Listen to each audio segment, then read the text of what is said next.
Denver, where the Padres and Rockies have a tough act to follow from last night. 19 runs, 33 hits, all topped off by this. This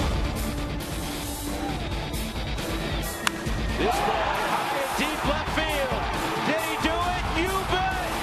Nolan Arenado, a walk-off, ninth inning home run, and the Rockies win it 10-9.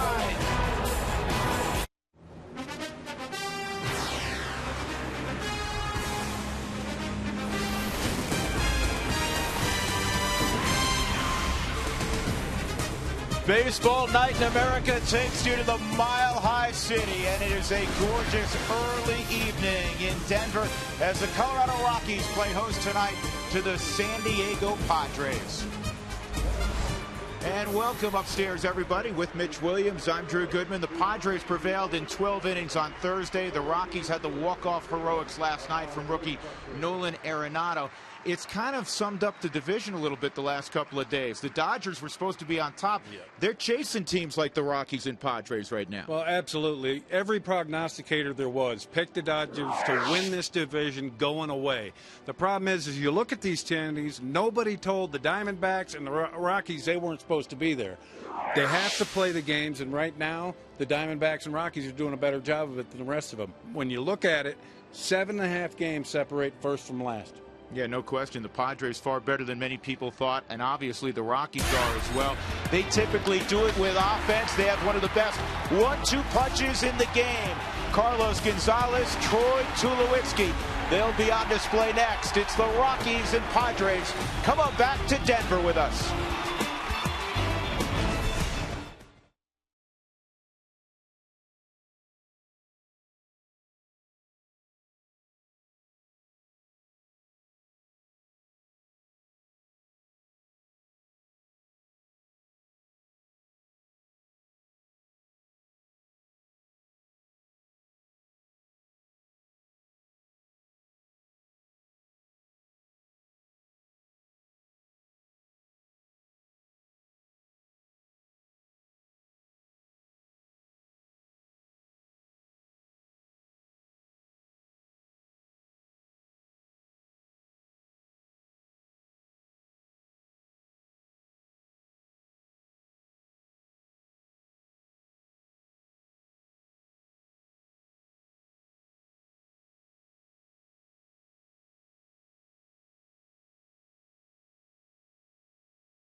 Disabled list, and the veteran left-hander for the Rockies will take the hill tonight on a perfect night. 76 degrees in Denver, very low humidity, and the season series has been dominated this year by the Rockies. In fact, they won the first 2 series in sweeps. The only game they lost was Thursday night in 12 innings, 6-5. Here's Bud Black's lineup tonight against the Rockies. It is very similar to last night, save the pitcher. They decided not to throw the guy back-to-back. Eric Stoltz will be on the hill tonight. DeNorfia, Everett Cabrera, Chase Headley struggling a little bit coming off the DL. Carlos Quentin has come on. Jed Jerko, good-looking rookie. Big Kyle Blanks, Cameron Maben, Yasmani Grandal. And the starting lineup's brought to you by Taco Bell. Sometimes you got to live Moss. Well, Mitch, this is a left-hander that has to use guile and craft. Yes, no question about it. Scouting report on Jeff Francis. He has got to get his sinker. His sinker's going to be in the low to mid 80s. Curveball, changeup, but the location is absolutely important. Yep, paramount. The opening pitch is brought to you by Budweiser, the official beer of Major League Baseball. Great times are waiting. Grab some buds. And we are set to go as Chris DeNorfia steps in. The Padres took batting practice out on the field late this afternoon. The Rockies did not. The first pitch from Francis is in there for a strike. And that's what Jeff Francis is going to have to do all day long. He's got to work ahead of these hitters. Right now, Colorado has San Diego's number, and if Francis can work down like that and locate like that, it's going to be a good day for him. DeNorfia typically hits lefties, .324 over the last few years. And the 0-2 curveball is in the dirt, 1-2. Well, I love to see that. I think so much emphasis is put on the pitch count now that guys don't worry about throwing a strike in an 0-2 count. I would much rather see that. And the 1-2 is away, 2-2. Notice the Rockies wearing the camouflage caps. Good looking cap. It is Military Day here in Denver at Coors Field. Here's the 2-2. This is in the air to shallow right center field. Eric Young Jr. will come on and make the catch. Defensive lineup brought to you by Scott's, the official lawn care company of Major League Baseball. Cargo's in left, Carlos Gonzalez, Dexter Fowler, and Eric Young. A very fleet outfield. Nolan Arenado can flat pick it at third. Tulowitzki owns several Gold Gloves. DJ LeMahieu, George Pacheco at first for Todd Helton. And Willeen Rosario is behind the plate, developing a catcher defensively. Tulowitzki's made only one error, and that one was a controversial one. It could have gone either way. It was a throw to the plate that tailed a little bit. This kid's been picking it at short as well. Everett Cabrera. You know, if you picked an MVP right now for the Padres, Mitch, it may be their shortstop. Well, yeah, and you look at him, what he's capable of doing defensively. You're not really expecting the number of RBIs he's put up so far this year. They lost their top RBI guy when Yonder Alonso got hurt, so that's definitely something that has to be picked up by the rest of this lineup. And that's down, and this is not a guy you want on base. No, he has stolen more bags than anybody in the game this year, 26. And these are the things that Jeff Francis has to avoid. He has to avoid putting himself in cripple counts, and you cannot walk people at Coors Field. Cabrera taking all the way. It's 3-1. Everett Cabrera came into the season a .240 hitter. He's hitting just under 300. He's hit 5 straight multi-hit games. And that's off the plate. So he's just walked Cabrera. That's a pretty good job of pitching right there. That's not a bad pitch in a 3-1 count. But as I said, you cannot walk people in this ballpark because the ball flies out of here and a solo home run turns into a 2 or 3 run homer. And this guy walks into doubles quickly. They're the 26 bags, and it's not just the number of bags. I know something that when you were managing you had to look at was stolen base percentage. He's only been caught 6 times. Well, that tells me he reads pitchers well. Pacheco's going to give this a look.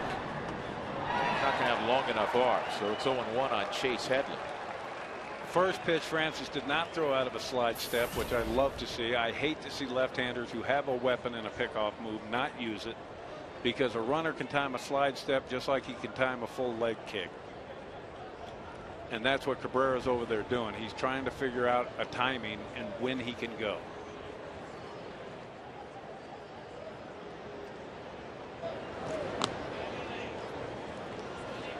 Jeff Francis missed 22 games or 4 starts with a groin injury, and his last outing at Wrigley Field in Chicago is one of his better outings of the year. Just 1 run in 6 innings. Well, a few years ago, Francis was one of these up-and-coming young left-handers, went through some injuries and traveled around a bit. There goes Cabrera. The throw's not going to get him. He got a huge jump. So Everett Cabrera with stolen base number 27. I mean, think about it. It is June the 8th. He's got 27 bags. And that right there, he's going first movement. As soon as Francis picks his foot up, he's gone. And he better be careful with him on second, too. He's got to hold him just as close to second as he does on first, because third's easier to steal. Much easier against a lefty. 0-2 on the switch hitter, Chase Headley.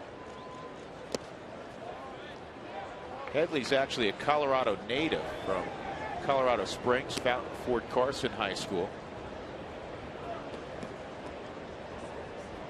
Started college at the University of Pacific and then transferred to Tennessee.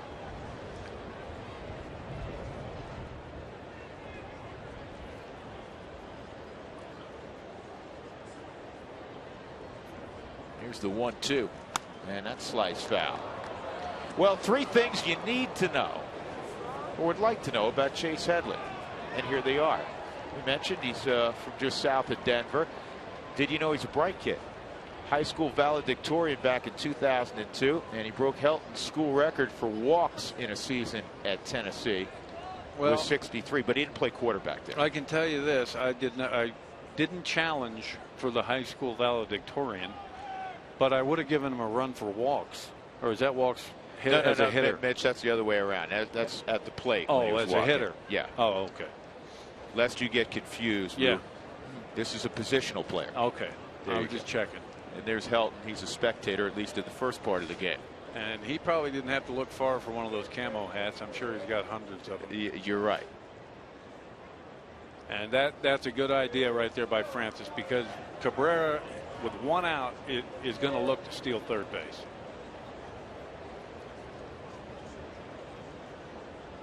And that would tell me that Francis is probably coming with something off speed on this pitch. 1-2 on Chase Headley. Cabrera does not go, and he gets a foul tip. Headley just got a piece of it. That was a good pitch. I don't think there's any way Headley's looking for a fastball in this count. You can see it was a real defensive swing and just barely got a piece of it.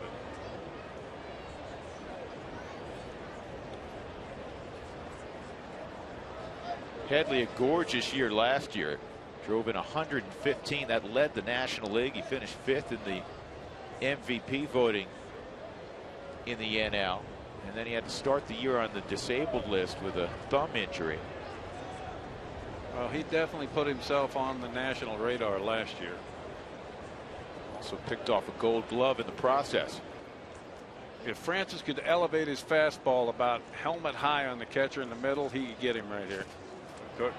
Tries to get him to chase a breaking ball. And I think Headley's shown in this at bat he's not going to chase breaking balls. But I don't care how hard you throw. If you throw 87 or 97, if you can elevate in the middle of the plate, it looks good to a hitter. Hitters are looking for balls up in the zone in this ballpark to hit, but they cannot get to that ball in the middle up.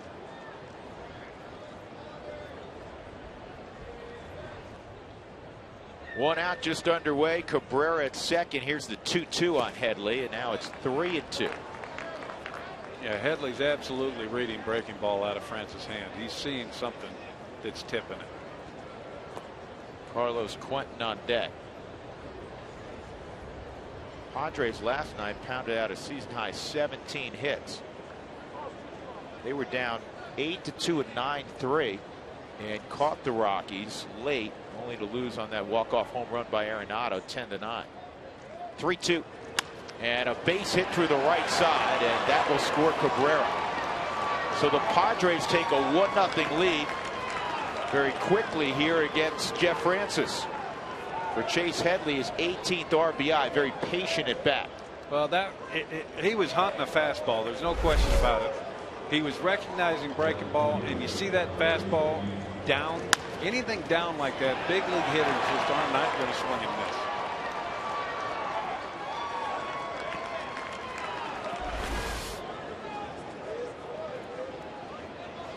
Headley had been 4 for his previous 38, so that had to feel pretty good for him as well. Well, in this ballpark, you try to have as few big innings as you can as a pitcher. Stop the bleeding, get a ground ball double play, and get back in the dugout. And Quentin takes a strike on a 69-mile-an-hour hook. Too many guys are in the 60s with that breaking ball. No. And Francis has basically had to reinvent himself. Arm injuries have forced him to do that. That's why location is so important for him. You can't make mistakes at 87 to 90 miles an hour.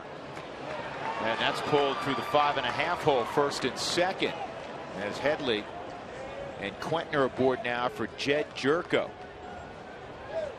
A walk and 2 straight singles after Denorfia hit a fly ball to right. Well, I've seen this kid a few times this year. Jed Jerko's a good-looking rookie, isn't he? Yes, he is, Drew. You were watching tape on him, breaking him down recently, and what'd you find? His pass through the zone is almost identical to Buster Posey's. The only difference in their approach, Posey uses a leg kick, Jerko does not. He keeps his foot on the ground and uses his front knee to load. But their pass through the zone, their hands, everything is identical. He had a career-high 4 hits last night, including a home run. In fact, he was a triple shy of the cycle. Well, for a young kid to come up and keep his hands inside the baseball the way he does, there's very few young hitters that come up and do that right away. Got him out front on the changeup. Here's the bomb he hit last night. See, that's Posey. You know what? That's Posey, and that's really, really far. Yeah, the tail of the tape just said far on that one. 8 home runs for Jerko since May the 1st. Did not hit any in the month of April. Here's the 1-1. And he lifts this ball to Gonzalez in left.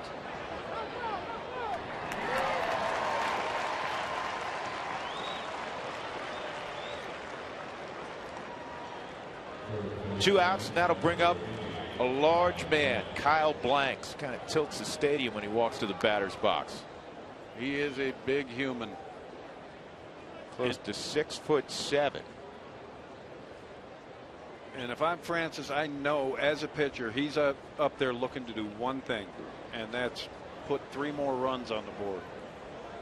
So take advantage of it. Get him to chase. As a hitter, I'm going to look in one zone. If I'm Kyle Blanks, I'm looking for one pitch that I can drive here.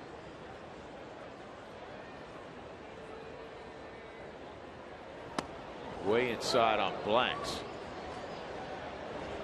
Jeff Francis, back in 2007 when the Rockies went to the World Series and lost to the Boston Red Sox, he was their ace. He won 17 in the regular season, 2 more in the postseason. And then a couple years later, as Mitch alluded to, some shoulder issues, and then went on to Kansas City and came back to the Rockies last year. 2-0. He was exceptional back in 2007. And this is, you cannot give in as a pitcher right here. You cannot say, okay, I'm just going to give him a fastball. Not to a big guy like that. And he threw him a 79-mile-an-hour kind of off-speed cutter slider deal. And you can see Blanks here in the replay. He's looking to leave. He's in a cripple count, a 2-0 count. Front side pulls off. Pretty lofty average, 2 outs, runners in scoring position, 444, and he had a tentative swing there, and it's 2-2. That was a really kind way of saying that was a horrible swing there, Drew. He was definitely looking for something else. This is what you call being handcuffed, people. That wasn't his A swing. No. Not his B swing probably either. Headley and Quentin aboard 1-0 San Diego as Everett Cabrera walked, stole second, and came around on the Headley base hit. And see, that 89 miles an hour is more than enough to get Blanks to chase up on a fastball. It's got to be up though, and it's got to be up middle. They can recognize, a hitter can recognize in, they can recognize away. If it's in the middle, they're going to go after it. And 89 is more than enough when you're throwing 69-mile-an-hour curveballs. San Diego looks like they had a real good approach this first time through against Francis. Very patient. 2-2. No swing. They check out at first base. Corey Blazer said he did not go, and it did not look like he broke the plane. I always judge it. Did the bat cross the front of the plate? No, it did not. The umpire made a good call right there. So the runners will be off, 3-2 on Blanks. And he rolls it foul.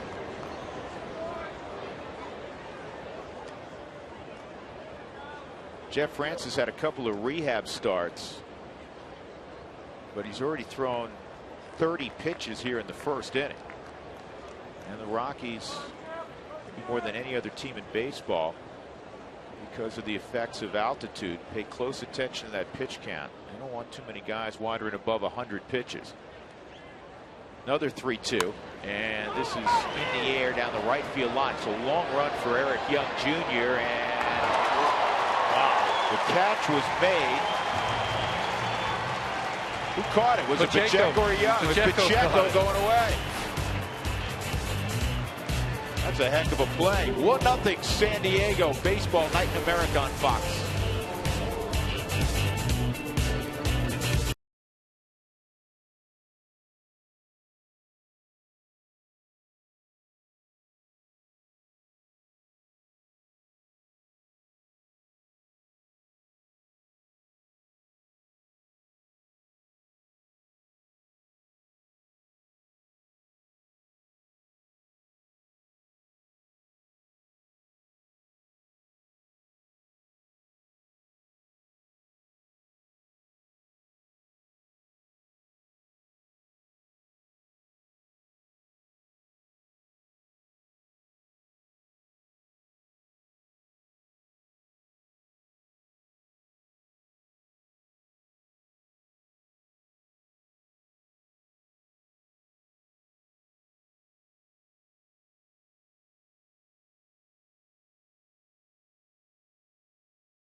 The Padres a 1-0 lead.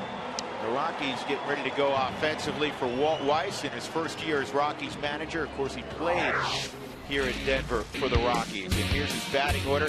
Eric Young will follow Dexter Fowler, then Cargo and Tulowitzki. Michael Kadire has a rib injury. He'll sit this one out. Willeen Rosario, Jordan Pacheco, good-looking rookie Nolan Arenado, DJ LeMahieu, the pride of LSU, and then Jeff Francis against left-hander Eric Stoltz, who briefly was a Rocky a couple of years ago. And a lot of similarities between Stoltz and Francis. Yeah, Stoltz has a little bit more giddy up on his fastball. As you look at his stats right there, his record is not indicative of the way he's thrown the ball. The scouting report on Stoltz: sinker 88 to 91, a slow curveball, and a good changeup. Has to work down, down, down in this ballpark. And he falls behind Fowler 3-0. Dexter is teed off on Padre pitching this year, hitting .379 with 4 home runs. And this is not something you want to do as a pitcher. And he's swinging 3-0, and he has a base hit up the middle. So Fowler reaches on the 3-0 delivery. Padres defense is brought to you by Scott's, the official lawn care company of Major League Baseball. Carlos Quentin in left, Cameron Maben and Kristen Norpke, good outfielders in center and right. Chase Headley, Everett Cabrera, Jed Jerko, Kyle Blanks with Yasmani Grandal doing the catching. They've been outstanding defensively. San Diego's committed the 3rd fewest errors in the National League. And there's Mr. Maben. Been a prospect for a long time. The Padres gave him that, I believe it was a 5-year deal. And that right there is exactly what Eric Young Jr. needs to do hitting in the 2-hole. We talked about this off camera before the game. When you're hitting in the 2-hole, if you get the leadoff guy on, he has to be standing on second when your at-bat's finished. And they recently, Mitch, flip-flopped those two when they play together. And Eric Young plays typically when Michael Kadire takes a day off. And Walt Weiss had Eric Young hitting leadoff and Dexter Fowler batting second. They did that in the minor leagues coming up together, and he flipped it the last couple of days and now has Young batting behind him. I like that better. Dexter's going to hit for more power. He's going to hit for a better average. So you put a guy that's kind of a sacrificial lamb, essentially, in the 2-hole that you can hit and run with, that you can bunt with. And now you got a guy in running and scoring position. And here's Carlos Gonzalez, who has had a tremendous season. 309 average, 17 home runs, 45 driven in. Well, and the numbers are skewed not toward home but toward the road. 5th leading hitter in the National League out on the road at 348. And look at the people typically assume all the numbers are put up at Coors Field. Gonzalez has hit 70+ points better out on the road. He has 5 more home runs out on the road, and the RBI is almost identical. Well, the bottom line is he can hit. That's all there is to it. And Stoltz put himself in a position now. The 2 best hitters on this Rockies team are coming up. 2-0. And Cargo took a 2-0 swing at that pitch too. Stoltz started out the year not real well. In April he was 2-2 with a .567. Ever since, he's 2-3 with a .264. He's put up the most innings for this team. Bud Black has really been able to count on him. His 1-loss record doesn't really pan out. Fargo lifts this to center field and deep. Maben going back, still going back, and he'll make the catch right at the wall. And Fowler will go to third with 2 outs. Got one of the prettiest swings in baseball. Yeah, and like that's the one thing with Cargo hitting, you don't want to see that bat drop like that. He thought he got that. And Maben covers a lot of ground out there in center. He and Dexter Fowler are very similar in the way they play the outfield. Similar body types as well. Both very tall, rangy guys. So with 2 outs and the Padres ahead 1-0, Troy Tulowitzki will come to the plate. Well, in this situation, if I'm Eric Stoltz, Tulo isn't getting anything to hit. I'm going to take my chances with Rosario on deck. Well, a recipe for long balls. This is very interesting. Look at these numbers. The Rockies have 82 home runs, most in the National League. That's not a surprise. The Padres, though allowing the second most, they play their their home games at Petco, where every game is 2-1, it seems like. And I know they moved the fence in, but just a little bit. Yeah, I mean, it shouldn't be that big a difference. The other wild thing about that stat is Tulowitzki takes a strike and it's 0-2. They didn't like Jim Joyce's call there. The other interesting thing about that is the Rockies pitching staff has allowed the second fewest home runs. Yeah. In the National League. They've learned to pitch here at this ballpark, that's for sure. And Stoltz backdoored that breaking ball to Tulo, and that's a good pitch. Anytime you can get the hitter to give up on a pitch, and now he wants the ball down and in.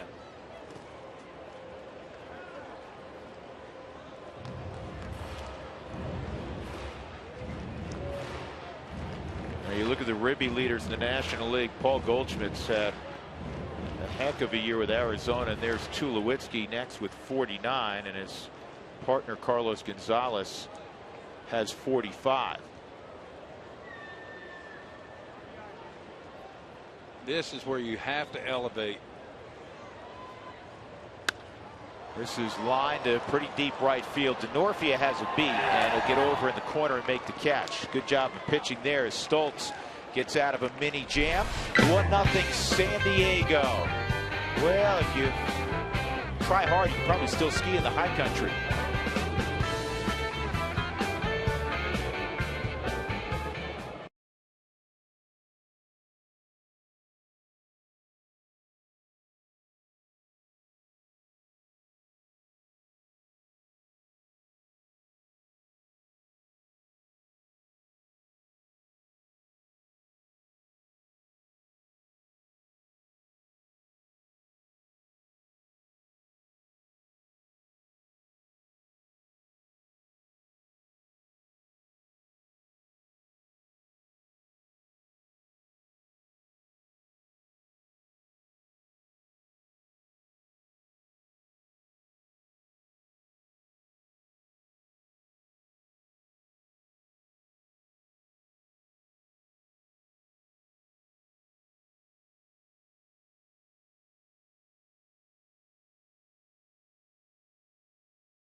Today's telecast is sponsored by Ford. Only Ford gives you EcoBoost fuel economy and a whole lot more.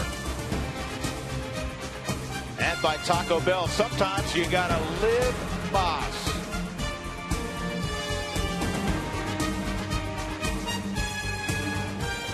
We go to the top of the second inning with Mitch Williams. I'm Drew Goodman. The Padres got a run in the first against Jeff Francis, and they'll have the bottom third of their order here in the second. It'll be Cameron Maben, Yasmani Grandal, and the pitcher Eric Stoltz. Padres have struggled out on the road, 12-19. The Rockies have been very good at home. They're 19-13. And a breaking ball in for a strike. Mitch, so important for a guy like Francis and really Stoltz to almost pitch backwards. Yes, absolutely. You have to pitch backwards. And what we mean by that, you throw breaking balls and off-speed pitches in fastball counts. You throw fastballs in breaking ball counts. They cannot put themselves in cripple counts and throw fastballs and have any success. And the off-speed pitch had Maben out front, 1-2. And just looking at Maben right here, he's hitting 163. This is a guy, for me, after that swing, he's not picking the baseball up very well. And this is lined right center field, and Eric Young Jr. scoots over and makes the catch. 1 out.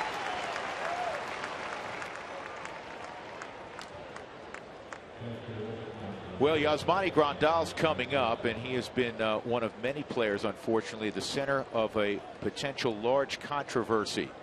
You know what it's about. For more, here's Ken Rosenthal. Drew, Mitch, Padres shortstop Everett Cabrera and catcher Yasmani Grandal both were named in documents linking them to biogenesis, according to media reports. Baseball's joint drug agreement allows for both to be suspended without testing positive if Commissioner Bud Selig determines that there is sufficient evidence to have just cause. For Grandal to be suspended again, it would have to be for a different infraction. According to the drug agreement, you cannot be penalized for the same thing twice. In any case, it might be months before this matter is resolved.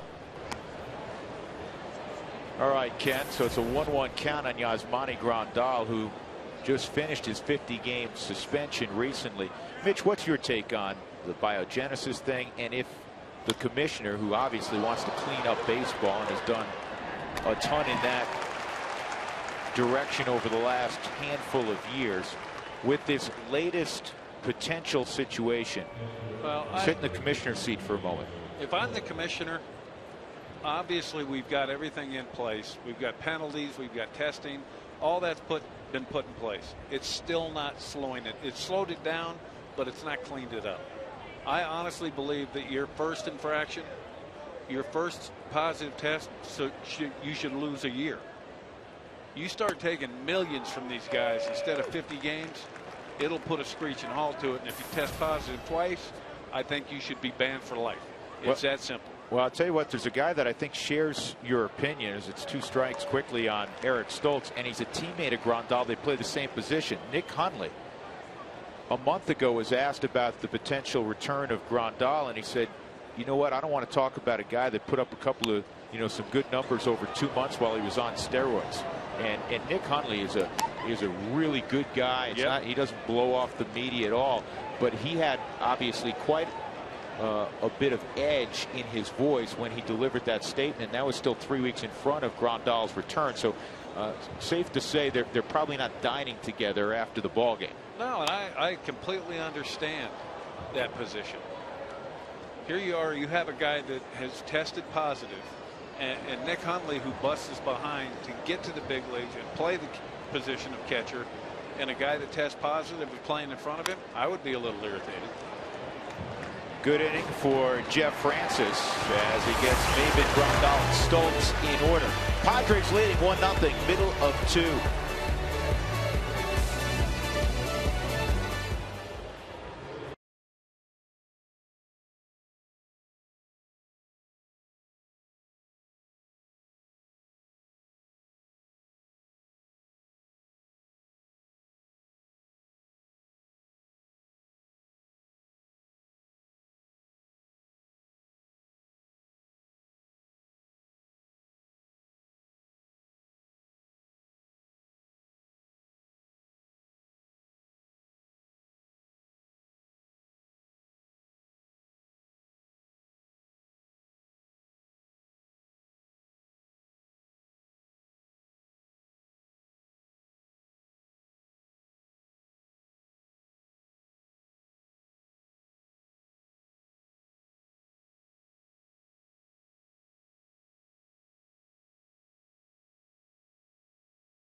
Is sponsored by Budweiser, the official beer of Major League Baseball. Great times are waiting. Grab some Buds.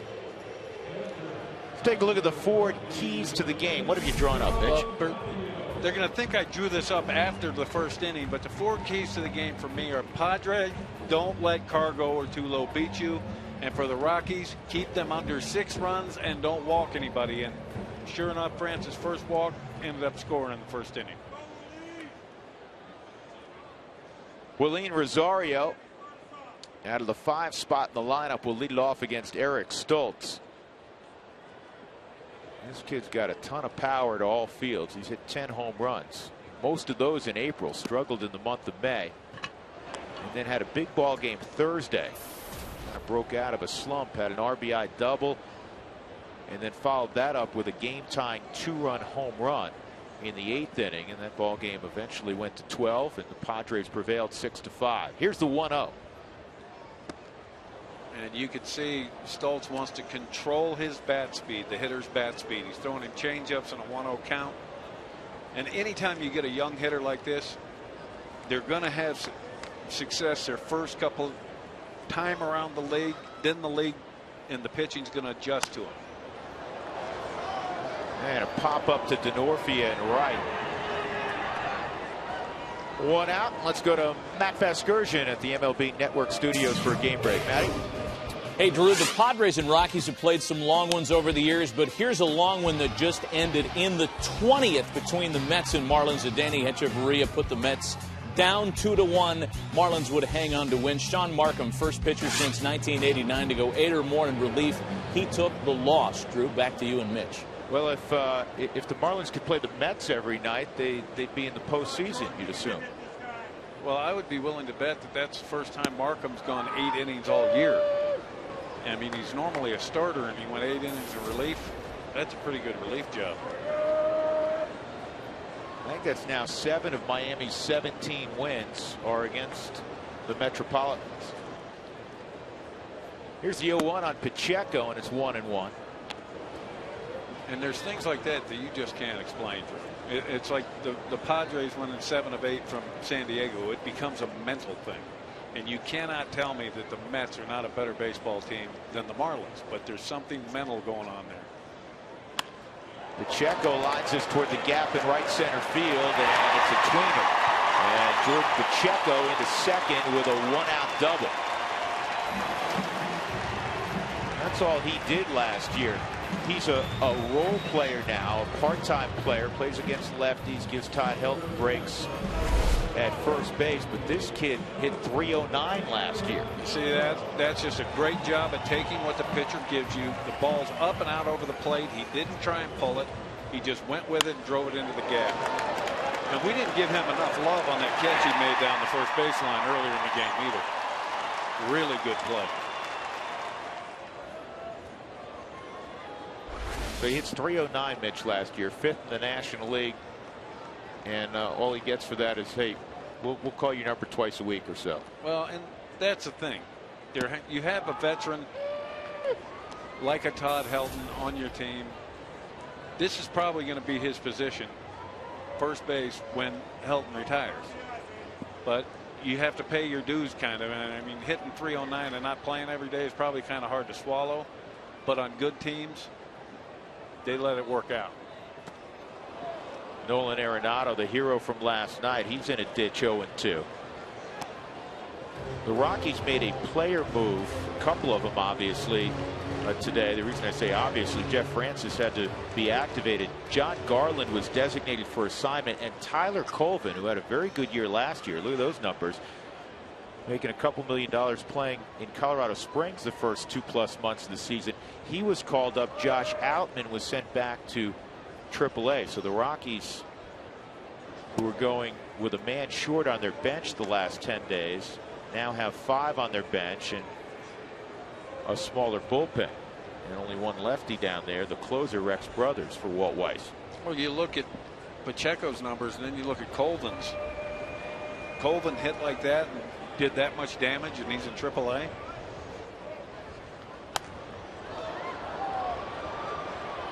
And you see Stoltz right there try and elevate the ball. He's been the innings horse for Bud Black in this team. Well, a major reason the Rockies lost 98 times last year is health issues. Part of the game. Nobody cares. No. But there were a lot of guys they rely on, namely their shortstop, Troy Tulowitzki. He played only 47 games last year. Colvin now works the count back even 2-2. Well, when you take the middle of the lineup Colvin, out of excuse there, me, Arenado. you take a guy like Tulo or Cargo out of this lineup, it affects everyone. It's a trickle-down effect. Now you're starting to ask guys to do things they're not used to doing. Driving in runs, looking for pitches to hit out of the ballpark. It just gets a whole team out of whack. One out, Pacheco at second, the 2-2, and this ball's driven to deep center field, but it's playable for Maben. And now Pacheco will tag up. And this inning mirroring the first inning for the Rockies. 2 outs and a runner at third. Well, you mentioned the effect of Cargo and Tulo. Here's what it means to the Rockies as a whole. When they're together, the Rockies' record since June the 5th, 2009, they went to the playoffs in 2009. They're 25 games north of 500. If one guy's out, not so much. 2 guys out, it's a run less a game, and a 40% winning percentage as opposed to 53% when they're both involved.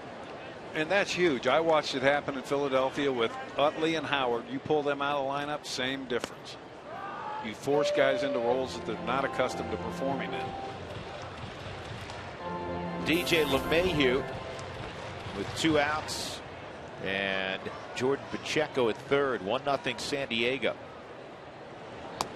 Stoltz, Mitch has the advantage here in that he can be careful. He doesn't have to give in to DJ LeMahieu. First base is open. The pitcher's on deck. Yeah, and LeMahieu's got to be patient here. Down in the clubhouse before the game, this might be one of the biggest second basemen I've ever been around. I mean, he's kind of slender, but he's 6'4". He's a big kid. And that's exactly, I'd be really surprised if Stoltz gives him anything to hit in this at bat. And it's 3-1. That's where hitting eighth, Mitch, is so tricky. Yep. You want to flip the lineup over, but in this case, you want to expand a little bit. And you see what Stoltz is doing. Everything's away. It's off speed, 75 miles an hour. This is an unintentional, intentional walk. And that he made a mistake right there. Had he stayed on this ball, he could have driven this ball into right field. You see this pitch out over the plate. LeMahieu pulled off of that. You would doubt he would get a fastball here, 3-2. Not after getting away with that mistake the pitch before. And he came in with a heater and cut it in on his hands. So much for what we know. Yes, Stoltz wants to get I mean, you'd like to get this hitter and have Francis lead off the next inning, but I don't think it's worth giving up a run. You have to pick your spots when you're going to go after the number 8 hitter, and this is, in my mind, is not one of them.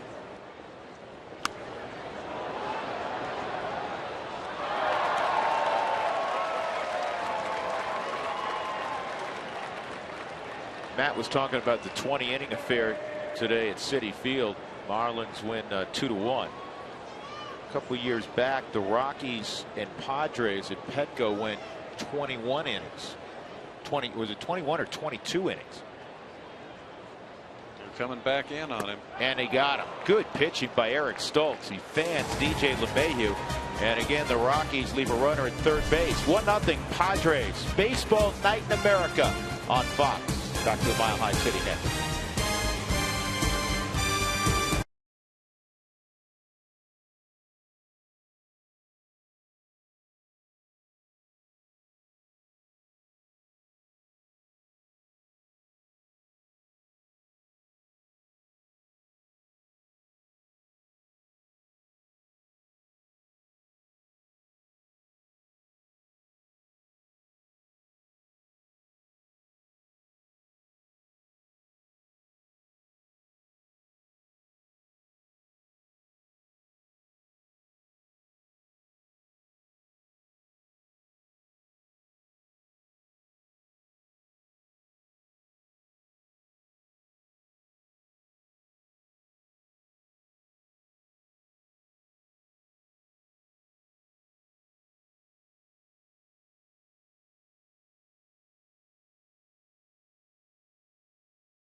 as we go to the top of the third inning. It's the top of the order for San Diego against Jeff Francis. Dante Bichette, the hitting coach for the Rockies and a former teammate of Walt Weiss, joins us from the dugout. So you have this nice lifestyle going down in South Florida, and you know, you got your boys. One's in pro ball, one eventually will be in pro ball, and Walt Weiss gives you a call. Take us through how you made your way to the Rockies dugout again. Well, you know, I had talked to Guyvo at the end of the season. Just, you know, I didn't know what he was up to. And then he called me back a month later and said, you know, this is what I'm thinking about. And I got to get a manager first and see what he thinks. And I got the call from Walt next. And it was a no-brainer when I got the call from Walt because I couldn't imagine going in the trenches with a better guy. So, and being here in Colorado is a big one for me, too. Dante, it's Mitch. I got to ask you, when you sit here and you watch these guys hit, do you try and preach the same thing you did? See the ball. There's not a whole lot of There was not a whole lot of movement in your approach and fire in your hands. Well, I tell you, man, things have changed a lot, you know, since the 80s and in the early 90s. You know, guys are more dynamic. They move their hands more. They leg kick. They just do a whole lot more. So there are some things that, some things that I can draw experience from, but you got to work with each guy. Most of these guys at this level, you know, pretty much, you know, I'm not a swing changer. I'm more of a help you figure out your swing and how to get a game plan against the enemy today and beat him. But you know, I leave swings alone for the most part. You know, we did a little research. You two guys matched up 3 times. Do you remember it, Dante? I mean, you only had a couple. The only time I remember leagues, is right? I think he drilled me in the foot. You know what? You're right. You're right about that, buddy. You had 3 ABs against Mitch, and one of them you got plunked. One of them he punched you out, and the other one you got a double. That's pretty much everybody's 3 at bats against me, Dante. Well, I know it was no fun. Hey, Dante, with working with some of these young guys, and you have the luxury of working with. In the middle of that order, 3, 4, and 5, when Kadyr's in there, 3 of the more dynamic offensive hitters in the game.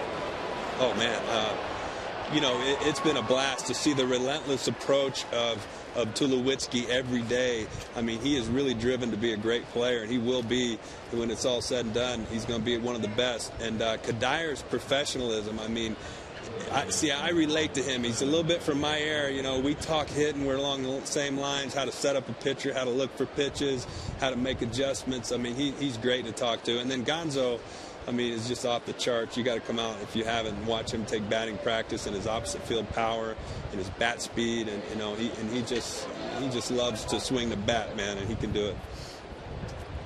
Well, you think some of that the work ethic, all 3 of those guys, and the professionalism you speak of Michael Kadyr. You have Nolan Arenado at third. He couldn't be in a better situation, could he, with those guys hanging around?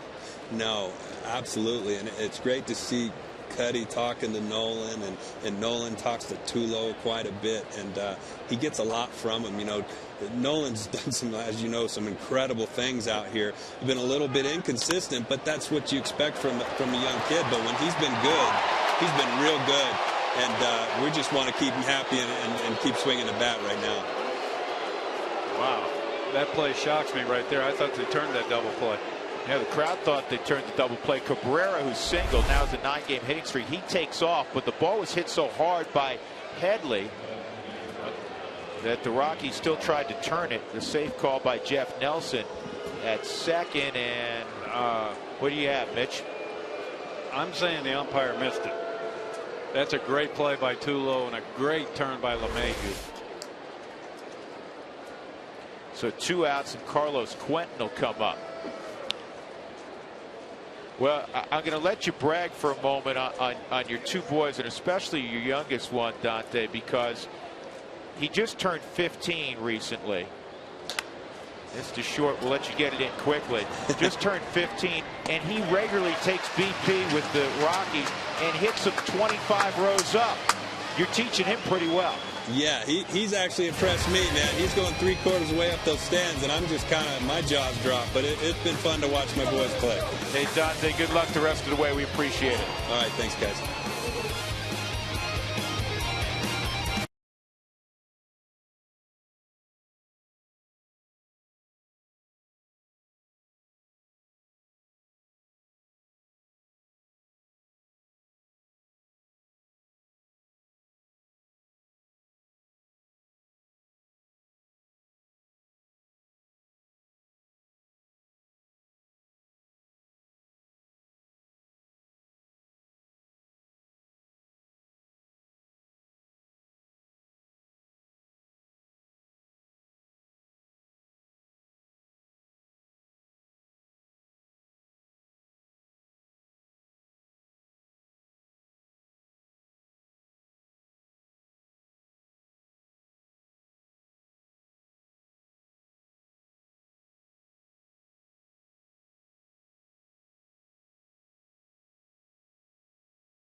First pitch from Eric Stoltz to Jeff Francis in there at the knees for a strike. 0-1 on Francis.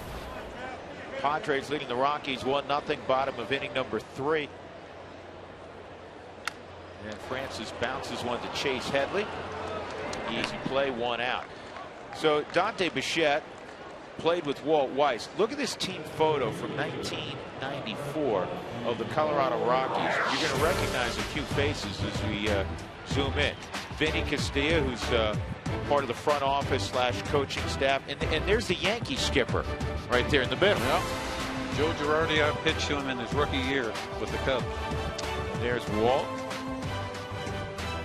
And I played against Walt when he won Rookie of the Year in the American League for the A's.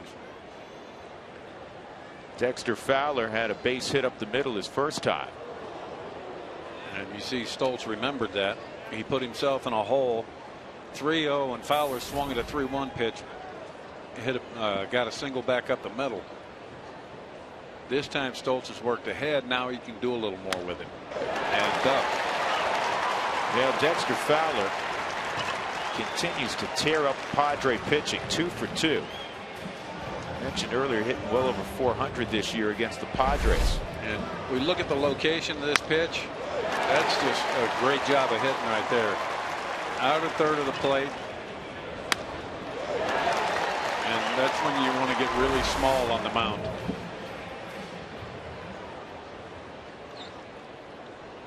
That'll bring up Eric Young Jr. Speaking of the early days of the Rockies, he was in that 94 picture. His dad. And this is a situation where EY Jr. needs to look to put the ball in play, not pull off it.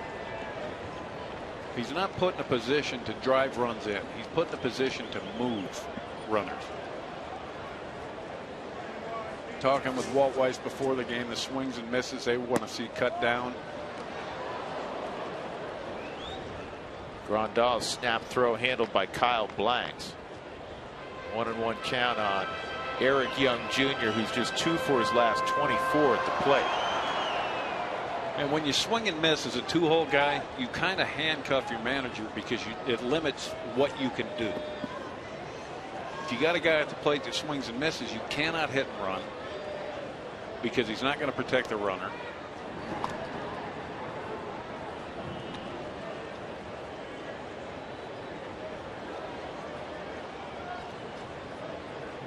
And Stoltz is doing a good job. Fowler will run. I'm a big believer in holding the ball on runners. They tense up standing over there. He takes off and a hit and run delivered by Eric Young Jr. Fowler to third. And it's first and third, 1 out for the Rockies. And Drew, that's the kind of thing that can get a guy out of a slump. Take the decision on whether or not he's swinging the bat out of his hands. He's just looking for the ball to hit right there and does a great job of just staying on it and putting it in play. And you see Fowler's pretty athletic.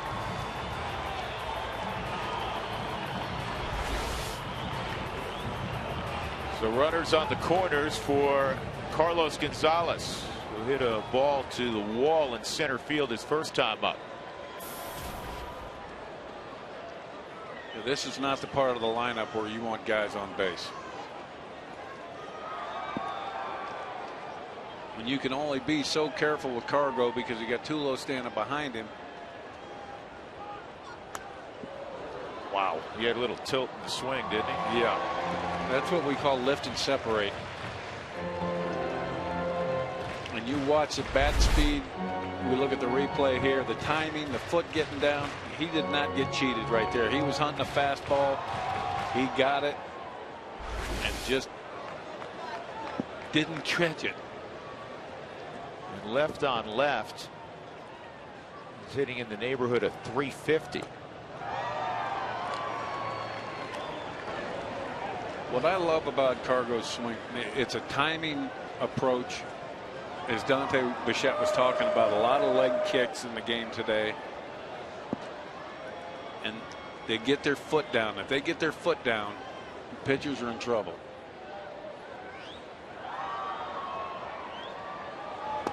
And it's 2-1. Padres got a run in the first on a Chase Headley base hit. They're the numbers we're talking about. Gonzalez hitting on the road and hitting left on left.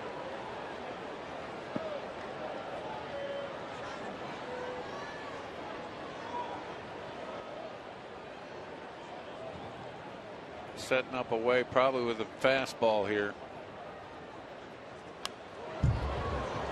He missed his spot by 2 feet. He got away with one there. Yeah. Well, on Wednesday in Cincinnati, the Reds pitchers did not get away with mistakes. Home run to left. Then this home run is one of the longest home runs in baseball this year. That went 476 feet. And he wasn't done. His final time up, he hit one into the right field stands. Well, and you saw every one of those pitches, he went with the pitch. What's really impressive is the pitch recognition on Cargo's part right here. Well, you remember so many days where you take a glance in the on-deck circle and you say, you know what, I can work around this guy. Well, you take a glance in the on-deck circle and there's Tulowitzki. Yeah, I'm going left on left. I'm going at Cargo. I have to, because the guy on deck can do some major damage as well as Cargo can. But I'm going to play the odds right here and try and get him to chase a breaking ball. 3-2. He struck him out. Runner going high. Throw into center field. Dexter Fowler will come on down and tie it up. So Grandal airmailed the throw. Probably a play that should not have been made.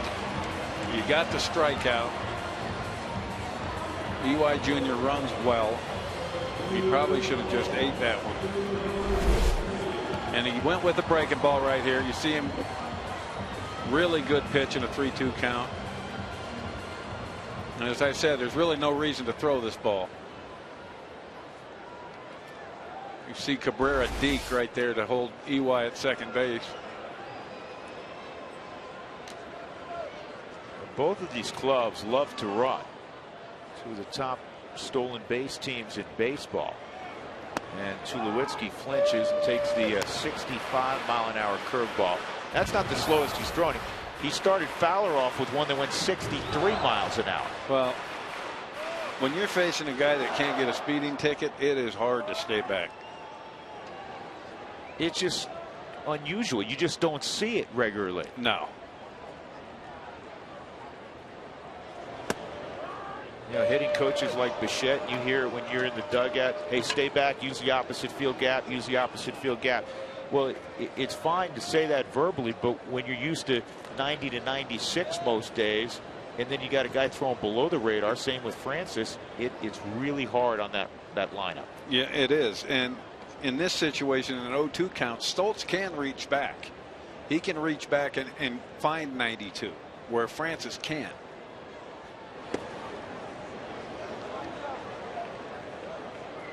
Tulowitzki had a fly ball to right his first time. Go ahead run at second with 2 outs and Eric Young. 1-1, bottom of 3 at Coors Field. The Rockies have won 7 of 8 against San Diego this year.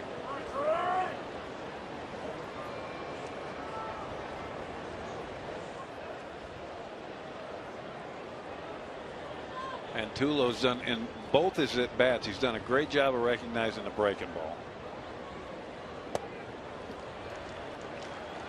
And there you see him reach back and get 90 when he needs it.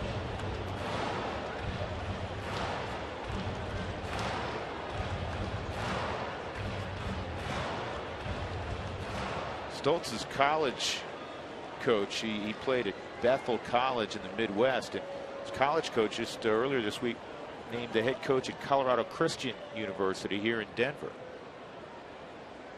Some of these small colleges.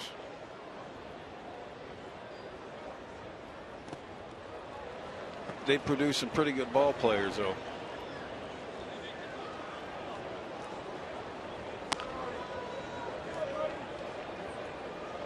Well, speaking of small colleges, Krista Norfia went to a Division III school, Wheaton College in Wheaton, Massachusetts. The old line about if you can play, they will find you applies, huh? Yes, it does.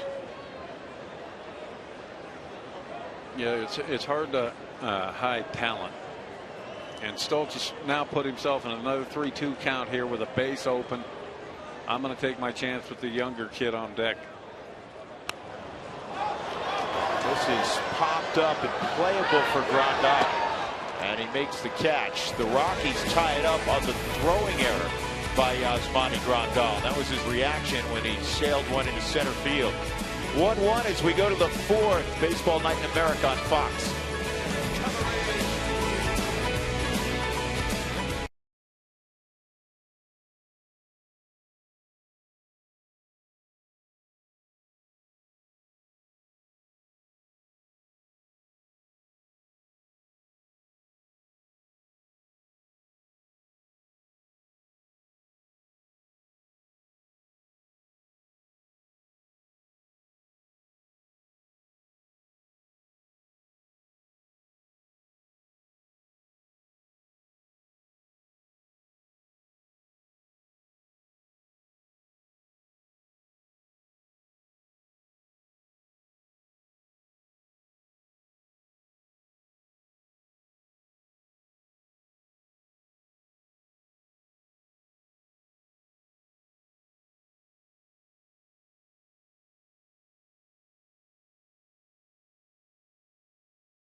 Where getting help is just like going to your neighbor. And sponsored by AT&T. Rethink possible.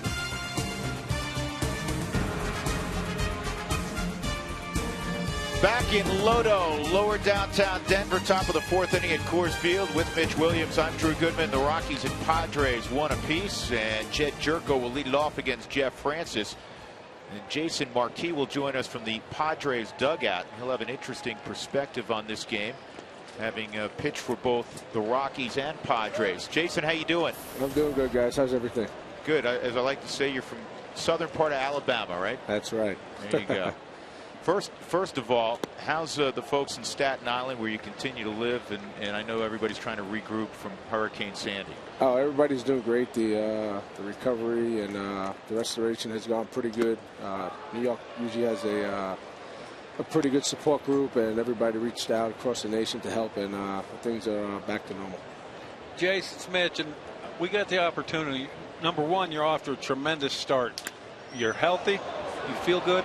I feel great. Throwing the ball well. I feel positive with where my mechanics are at. I'm able to execute more pitches, which allows me to get a lot more outs. Let's take a look at this swing by Jed Jerko as he came within about 3 feet of hitting it out. Yeah, no, I looked. He hit the top of the wall. Impressive young player. Does everything well from fielding to hitting to knowing the game. He's just an all-around good baseball player. Yeah, I read a little bit about him, Jason. I know you played hoops growing up in Staten Island. He was a first-team All-State basketball player in West Virginia. Yeah, I mean, we've seen him shoot a little bit in spring. I think he thinks he's a little better than what he is. But he's a great athlete. There's no doubt about that, and we're glad to have him. Kyle Blanks at the plate. I know he played some hoops in high school. He's big enough. Yeah, I don't see why not. I mean, somebody that big with that size and weight and presence, I think he can do some damage. You don't want to block him out? Is that what you're saying, Jason? Yeah, no, I'll try to go around him and let the other big guys take care of them. There you go. I got the chance before the game to see you working with your 6-year-old son out in a bullpen. Are you teaching him that bowling ball sinker that you throw? Yeah, I'm trying to teach him that pronation of that sinker. Now, I just want him to have fun, love the game, enjoy it. My son Andrew loves coming out, being with the guys, and you know, it's tough for them being in school now, and try to see him and take as much advantage as the time that we have. Well, Andrew's going to get a little airtime right here. You're showing him what to do with the bat in his hand right now. And we know you can hit. That's a pretty good swing he's got. Yeah, he works hard at it. He's a good listener. Yeah, I know a lot of sons sometimes don't listen to their dad, but he does a real good job at that. Well, and now he's got his hands up. He's getting to his balance point and his stride right. Yeah, that looks about like you. Yeah, well, hopefully he could look a little bit more like you know, a Tulo, a Cargo, or Jerko. You know, when he steps in the box. I've been struggling here lately. You feel the same way?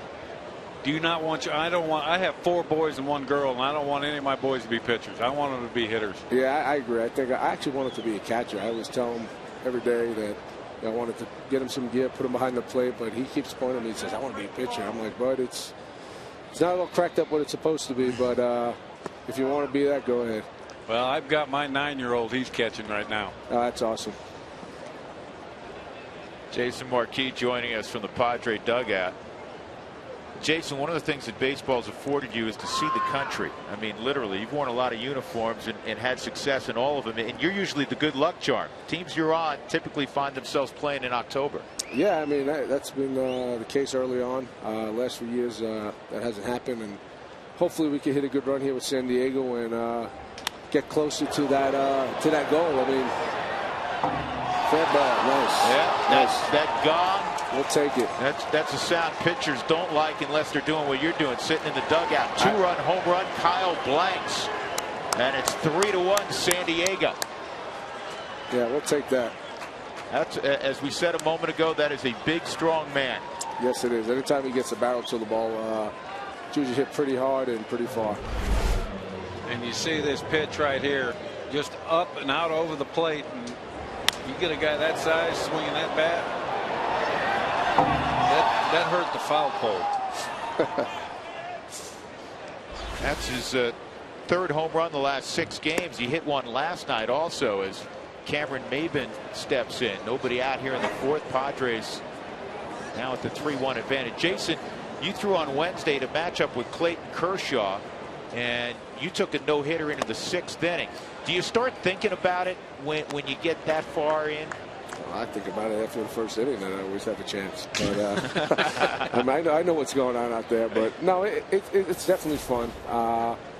You know, a guy like me needs my defense to help me throughout the game. You know, I'm being that pitch to contact, and defense here has done an unbelievable job all year. But you never know. Yeah, well, you know the history. I know you follow the game, and you know the history. San Diego's now the lone wolf. They're the only team without a no-hitter, which is surprising. That was the first hit. Adrian Gonzalez, no shame in giving up a knock to Adrian, but with San Diego in a pitcher's park and now closing in on 50 years of playing baseball, that's shocking that nobody's throwing a no-hitter.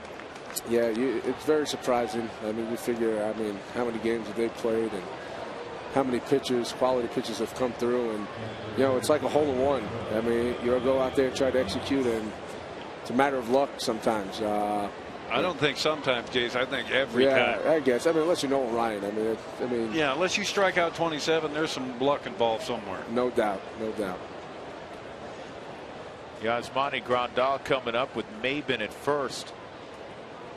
And this is the one thing you cannot do in this ballpark. And Jason, you can speak to this. You cannot walk people in this ballpark and be successful. Yeah, I mean, you're in any innings could be a big inning here, and if you're giving free passes and allowing guys on base without allowing them to earn it, not many good things happen. If you got to keep making pitches time after time with guys on base, you won't be in the game too long.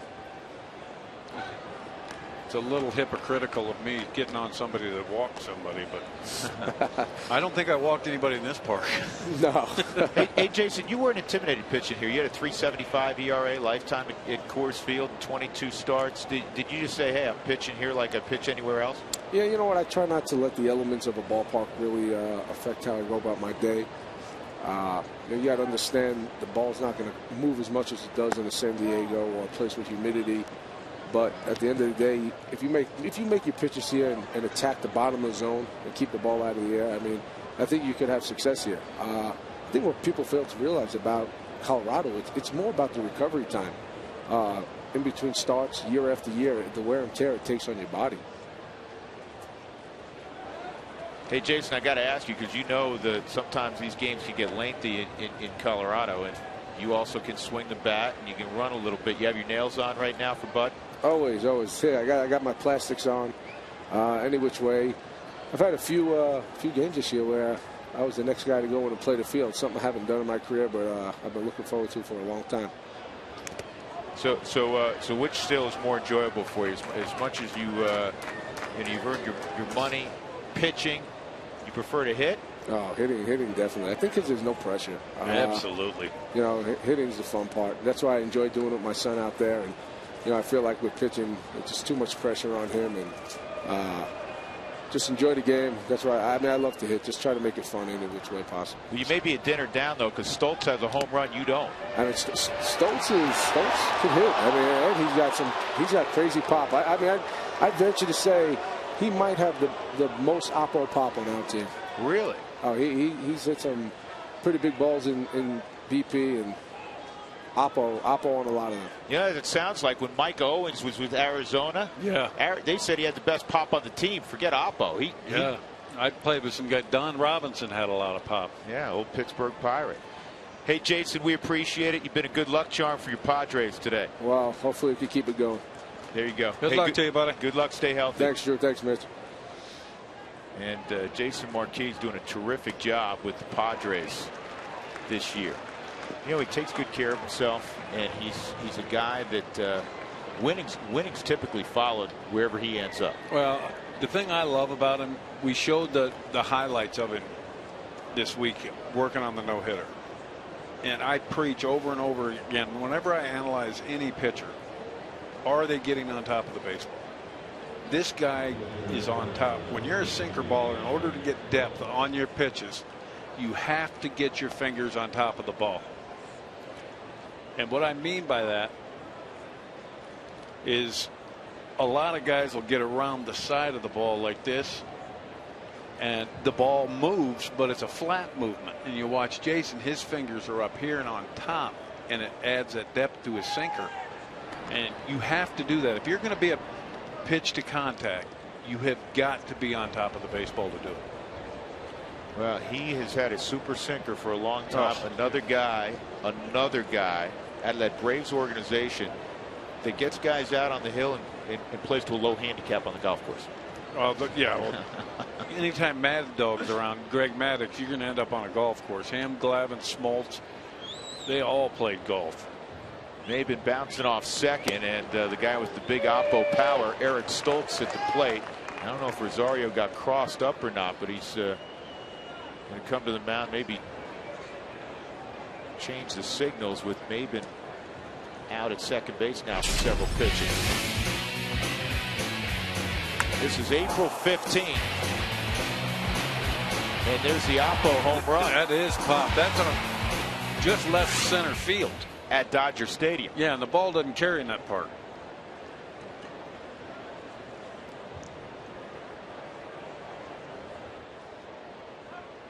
And again, Jeff Francis trying to keep Maben from swiping third with one out. Very seldom are you going to get base stealers with that move. Typically, you get the slower guys that have to get a good secondary lead to score on a base hit. But a guy like Maben, it's very tough to get them to bite on that move.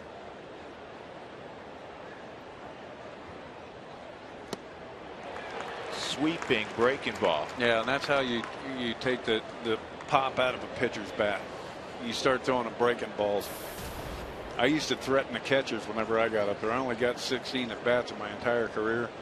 I told him if I got one off-speed pitch, I was going to hit them in the helmet with the bat. Hey, you got a big fly in your career.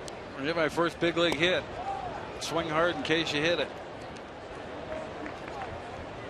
Now, what did you say? You tried to hit it to left and went out to right, or no? I tried to hit around? it to right and it went to left. I swung to right and it went to left. I was a little tardy, but it was nice watching the replay of it and seeing two Hall of Famers that I drove in Sandberg and Dawson. Not a bad story to tell. Here's the 1-2 on Stoltz, and he cues it foul. You better keep that ball foul. Yeah, that's exactly what I was thinking. It started working back. Yeah, it had that funky spin on it. He hit it right off the end of the bat.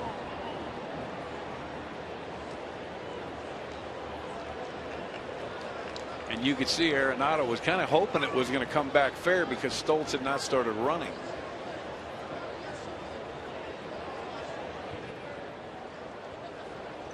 Look, Buddy's already looking for moves he can make.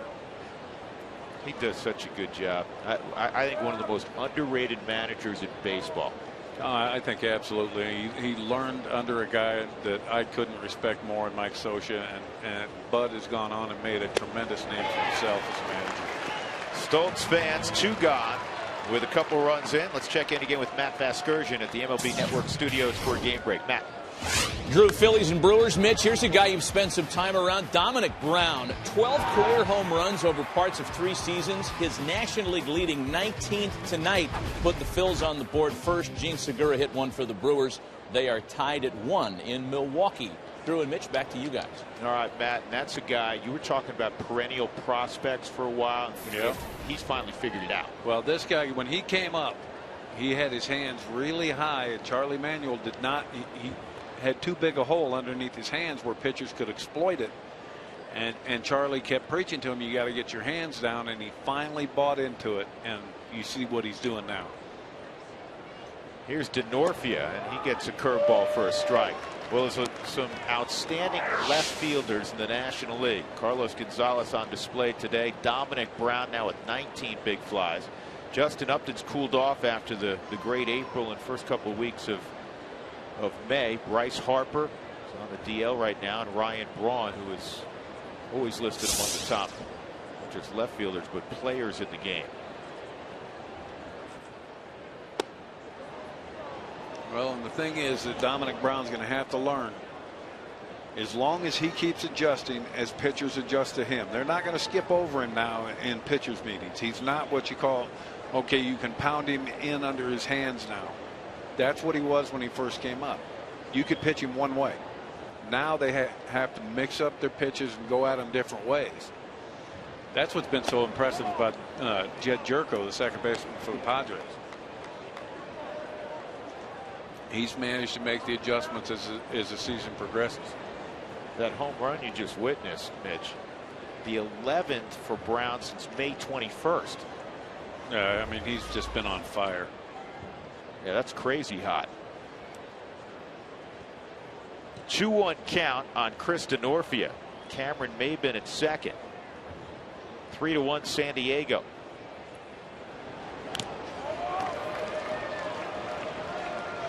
He just barely got a piece of that.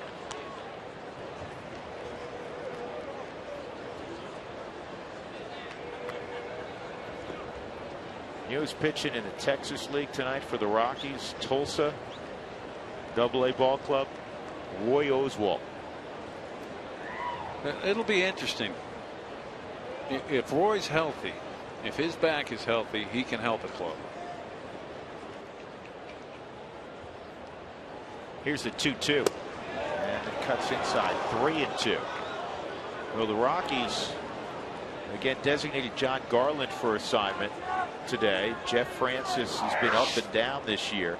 Drew Pomerantz was the top player picked up in the trade a couple years ago when Ubaldo Jimenez went to Cleveland. He's 7-1. He's not far away, they hope. And then Roy Oswalt, as you mentioned, somebody that, you know, what a great track record. Does he have anything left in the tank? And he walks to Northfield. So the Rockies have been steady with Jorge De La Rosa and Jolie Chacin. Tyler Chatwood was scheduled to go today. You like him a lot. I really like him. Been pushed back a few days because of a a minor triceps injury. Well, that's a kid that if you're the Rockies, you probably want to be a little careful with him because he has got the goods. I love his sinker. He's not scared. He goes at hitters. He's just got really good stuff. Jim Wright out at the mound. That will allow us to tell you that this July, baseball's greatest stars gather in the most exciting city in the world for the biggest event of the summer. Baseball's Midsummer Classic returns to New York with home field advantage for the World Series on the line. It's the 2013 Major League Baseball All-Star Game live from the Big Apple, July 16th, only on Fox. And the early vote getters, leading by position, Ryan Braun, Bryce Harper in center, Justin Upton in right. Tulowitzki leading at shortstop. Pablo Sandoval, a couple of Reds on the right side, and last year's MVP, the Giants' Buster Posey behind the plate. Well, it should be that All-Star game. I love the voting. I love the fans being involved in it. I think the fans ought to be able to vote the guys they want to see in the game. But I think the managers, now that the game means something, home field advantage in the World Series, I believe the managers ought to be able to pick their starting lineup based on the pitcher they'll be facing that night. That makes sense. With so much at stake. Yeah, I mean, because people don't understand. A lot of people might not understand how big a home field advantage in a 7-game series is. Everett Cabrera, who has a 9-game hitting streak by virtue of his base hit in the 3rd inning. That matches the longest of his career. So reached on a walk and scored in the 1st inning. Jeff Francis, 81 pitches in, down 3-1. Trying to avoid allowing a crooked number here in the 4th. And coming into the game, Francis, with runners in scoring position, hitters have hit .316 off him. This is where pitchers have to bear down. I'm not really all that impressed with pitchers that get outs with nobody on. This is where a pitcher makes his money. You've got runners on first and second base with 2 outs. You have to execute pitches here.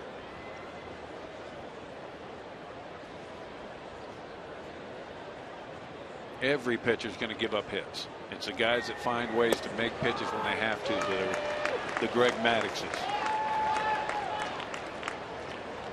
Cabrera, native of Nicaragua, is hitting .392 against left-handed pitching this year. That's the best mark in the National League. He's got a 1-1 count right now, slightly ahead of the aforementioned Ryan Braun and Braun's teammate Gene Segura. How about Segura? Segura has just come up and taken the league by storm. That's a really good 68 mile. I don't think I ever threw anything 68 miles an hour. You didn't throw 68 when you were 10. You look at this breaking ball. This is what they call the old drop in. Well, you know his arsenal. Where do you go here? Up. 1-2. Go to the top of the catcher's mask in the middle of the plate. Reach back and throw it as hard as you can. It's going to look big to Cabrera. Hitters cannot get to that pitch. They can get to it if it's out away from them a little bit, but if it's in the middle enough, they can't get to it. One of the few times you'll hear throw it in the middle of the plate, huh? Yeah.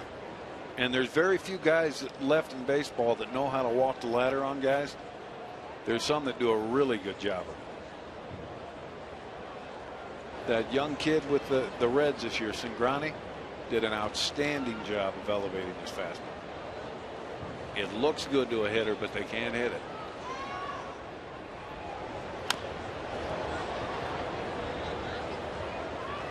Well, he went with the changeup. And that was a little too high for a changeup. If you're going to throw him a changeup, you better have it down. The whole idea with a changeup is to get him out in front and have him swing over the top of the pitch. If you leave it up, it still leaves on playing with their bat. Cabrera, originally a Rocky farmhand, signed by the Rockies, who was picked up 5 years ago by the Padres in the Rule 5 draft.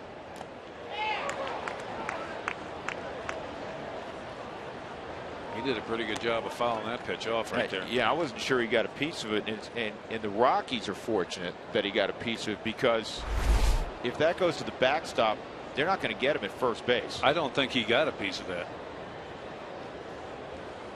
I think that. See if it changed direction. Yeah, maybe he did.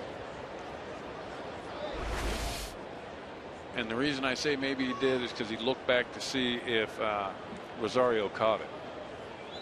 1-2, and he stayed off that pitch. Wow. I'm sorry. I'm an ex-thrower up here. I got to have that pitch. It's not like Cabrera's 6'10". Ball's down. Rosario brought it back up a little bit. You watch Rosario's glove. That ball's down. It's a good call by the umpire. Jim Joyce behind the plate. Here's the 2-2, and it's bounced foul again. And see what happens with pitchers like Francis that are on the backside of their careers, and their velocity's not what it used to be. They're afraid to go up. And I don't mean go up in the strike zone. I mean go up and out of the zone. It doesn't matter how hard you throw. It's all relative. You're throwing 75, 68. Trust me, 87 up looks like 100. And Cabrera wastes that pitch. That was a 66-mile-an-hour curveball. And you see how far up that pitch was. There is no way he's going to catch up to an 87-mile-an-hour fastball up and in the middle.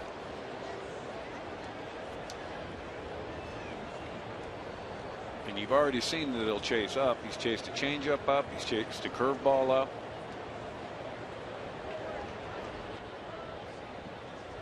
Another 2-2.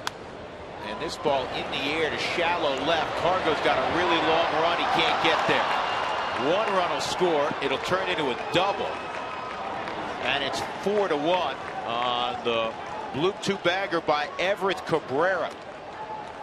And now two more in scoring position for San Diego. And they have their three-hole hitter Chase Headley coming up. And now you're in the situation Francis is now. He's thrown 90 pitches. He hasn't gotten through 4 innings yet. But see this pitch, that ball's right in the middle of the plate. And you see the defensive swing Cabrera put on that ball. You got to be a little more aggressive, I think, as far as pitching goes. Body's starting to move in the Rockies bullpen. Headley an RBI single, and he grounded out to short. And what a pickup, and there was some good fortune in that pickup by Rosario.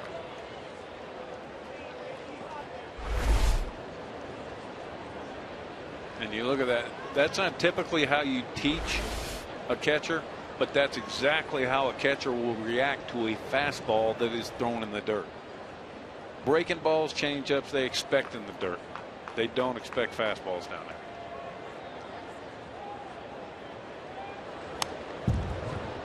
He came in with the heater, and Headley fouled it straight back. He was on it 1-1. And see, that's a myth. When they foul it straight back, that means they're late. Is that right? Yep. Pitcher's perspective on it, huh? That's the thing, being able to read where the barrel of the bat is in relationship to the ball. Right field, Eric Young Jr. will make the catch. Big inning for the Padres. They were up to bat for 22 minutes. A long time ago, Kyle Blanks hit a 2-run home run. Padres 4, Rockies 1, middle of 4th.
he was going to be here. Yeah, that's some bad hair. We've got the whole crew out there. One of my favorite movies. Willeen Rosario for the Rockies against Eric Stoltz. It is 4-1 San Diego with Mitch Williams. I'm Drew Goodman. Good crowd at Coors Field on a late Saturday afternoon. It doesn't get much prettier than this to play baseball. And there's Stoltz again controlling bat speed. He got Rosario out front. Now it's time for the Own Your Space pitcher profile, brought to you by Avis. Stoltz, 3 career starts against the Rockies with the Dodgers. He had a high ERA, but the Dodgers won all 3 games because they scored 38 runs. He's getting run support today, something he has not gotten this year with San Diego. Exactly. When you look at his ERA, it's definitely not indicative of his record, or his record's not indicative of his ERA and numbers. He's throwing the ball well. As you look right here, worst run support, he sits 5th right now, 2.89. Jordan Pacheco doubled to right center field his first time, but he was stranded at 3rd. And that makes 10 out of 16 that he's thrown. That was a first pitch ball, but he's done a pretty good job of getting ahead today. 10 out of 16 hitters he's been ahead of. And you have to pitch ahead in this kind of ballpark. You don't want the offense on the aggressive. You want them defensive.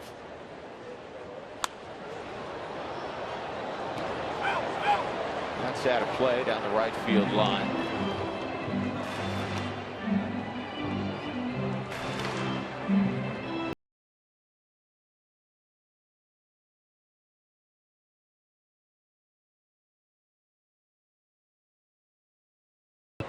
Padres started the year 5-15, 23-18 since. And I think they're closer to the 23-18 team than they are the 5-15 team. That's a strike. You know, they're devoid of big name stars. They're a lower payroll team. Yet Bud Black's clubs always play hard. They play the game right. They're typically going to run, and they're typically going to stay in games because of really good bullpens. Yep. And I know it started here in San Diego. Wow. That's a bullet caught in the air by Headley. Nice play by Chase Headley. 2 outs. That ball was smoked right there. You watch your reaction here at Chase Headley. This is why they call it the hot corner, people. You could actually hear it hit in the glove.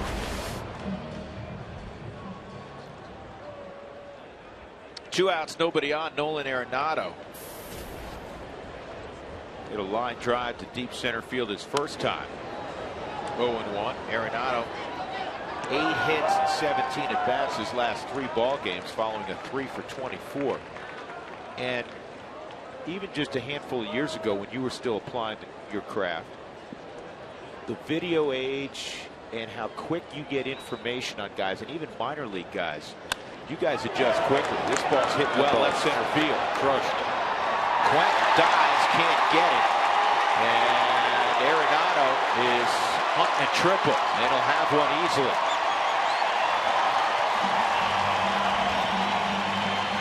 That was an awkward dive by Quentin out there. Quentin's not afraid to leave his feet. He crashed into a wall in LA a few days ago and hurt his back. Made a great play earlier in this series diving. And you see Arenado jumps that fastball in the middle of the plate, and you watch Quentin, he lands funny. That looked painful.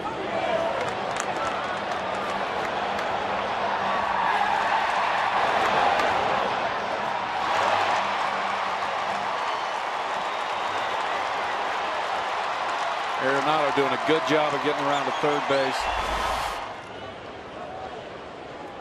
That's the 15th triple for the Rockies. In fact, Cargo had 2 yesterday in the game.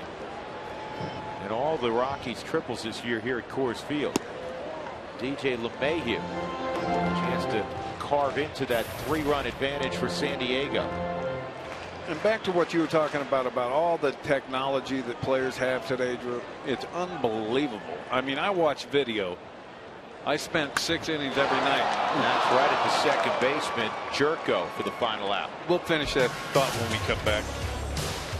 So Arenado stranded at third, 4-1 Padres. Baseball Night in America continues.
America is presented by Ace Hardware. Pretty night in the Mile High City. 4-1 San Diego, and a new pitcher on the hill for the Rockies after 4 innings of Jeff Francis. It'll be New York native Adam Ottavino. And this guy's done some heavy lifting for the Rockies. 19 games, 31 in the third. You don't see that kind of innings with that few games anymore. He's one of those guys for the Rockies that works in middle relief, and he's a multi-inning guy, as Mitch is explaining with the innings. You'll see him a lot of times be part of a double switch. Not the case today. 1-1. He has a fastball run up in the mid-90s, but he throws his slider as much as he throws the fastball. Carlos Quentin pulls this one down the left field line, and that one should be a double for the former Stanford product. Boy, Quentin's really come on offensively. He's raised his average close to 100 points over the last 3 weeks. Well, he's changed his stance from April to May, and you look at him, he's more straight up and down now. It's more of a timing thing, where back in April he was already kind of preloaded in his approach. Here he's got a little bit of movement to him. We'll look at, you see in April how he's already kind of preloaded on his backside, and now in June it looks like he's standing straight up and down, not doing anything. So there has to be some movement in there now that we've gotten to the month of June. He's changed his approach. And one of the reasons evidently he's done that is to take some pressure off his knees. Well, standing in that stance with your knee bent like that in a load position for that long, you're at the mercy of the pitcher. Here's the 0-1 on Jerko. He nearly hit one out his last time up. He doubled off the left field wall. We take a look at Quentin. See that stance right there, and that's a very simple, slight movement, but it's called loading, and he's doing it now as the pitcher's coming rather than doing it before the pitcher started. Jerko did not bite on the slider. It's 1-2. The thing that makes Ottavio so tough, he throws across his body. And what I mean by that, his front foot is basically landing behind the right-handed hitter's hip. It looks like the ball's coming right at him. So he hides the ball really well. And it's tough to hang in on him. And Ottavino misses away again. 2-2. And you'll see what I mean. See where his front foot lands. If you draw a straight line from his plant foot to home plate, that's on line. I threw across my body. Hitters told me, yeah, I threw hard, but it looked harder because they couldn't pick it up. In the air, shallow center. LeMahieu going out. He'll make the catch, battling the sun.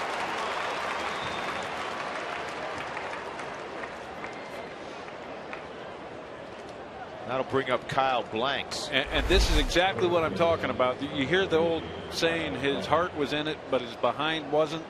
Watch the swing. See how Jerko was bailing?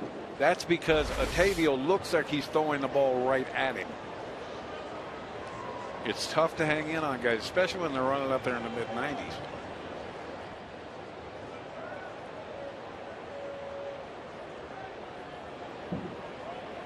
Blanks takes inside from Adam Ottavino, 1-0.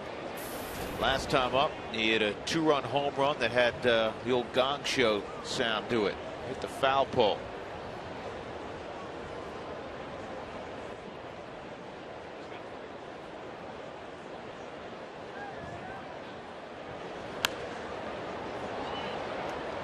Here's the big swing from Kyle Blanks against Jeff Francis.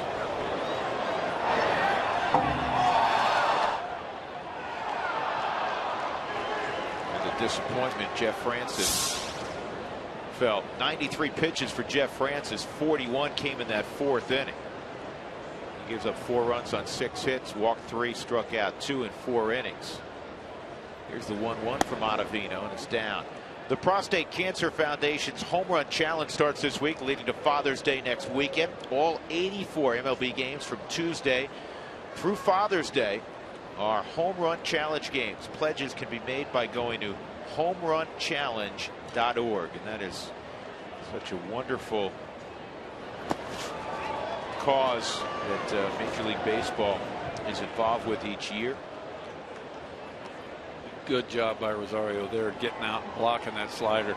This is the toughest pitch in all of baseball to block, because when a slider hits, it typically goes back the other direction.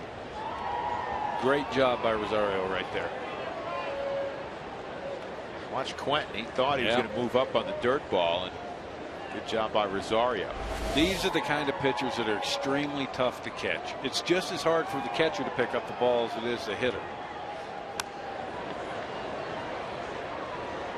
And if you're Blanks, you're coming off of facing a guy, Jeff Francis, who's running it up there 83, 84, 75, 76, and then in the 60s to Ottavino, who's coming in, he's throwing 94. It's tough to make that adjustment 1AB.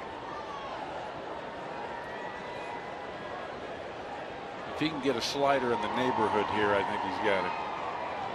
He went slider. Pacheco will have a play. 2 outs.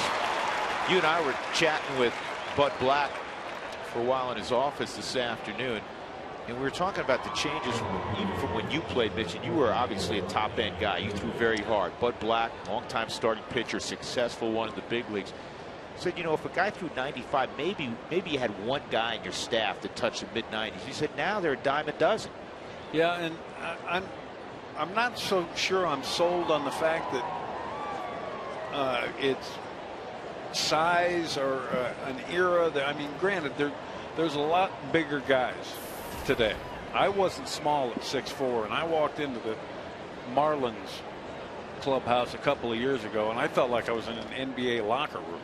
I mean, they had guys, Bolstead 6'8", Josh Johnson 6'7", Andrew Miller was 6'7". I'm like, gee, man, Christmas. Not to mention the kid Stanton when he arrived as a position player. Well, right he's close to 6'8". Yeah, Blanks is a big guy. You got Giancarlo Stanton, who is an anatomy chart. He's just completely chiseled.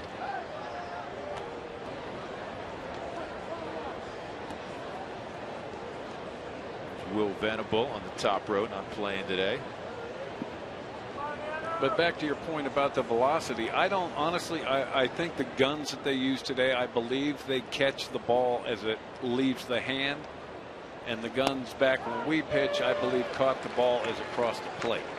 So there's a whole lot more guys that are registering in the mid to upper 90s than there used to be.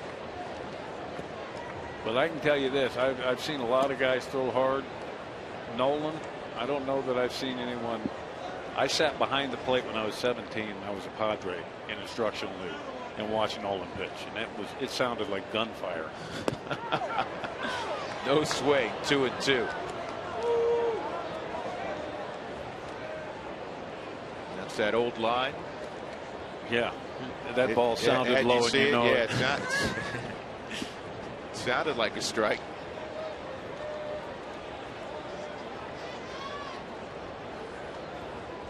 Nolan Arenado trying to keep the feet loose, the legs loose.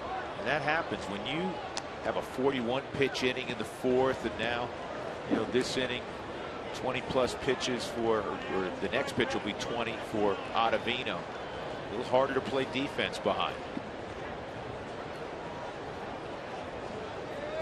The youthfulness of Rosario and how to receive pitches really showed on that last slider. Strike 3. Ottavino strikes out. Maben looking on a slider. Quentin a leadoff double, but the Padres couldn't move them along. San Diego leading though 4-1. Middle of 5.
Ace Hardware is sponsored by Chevrolet.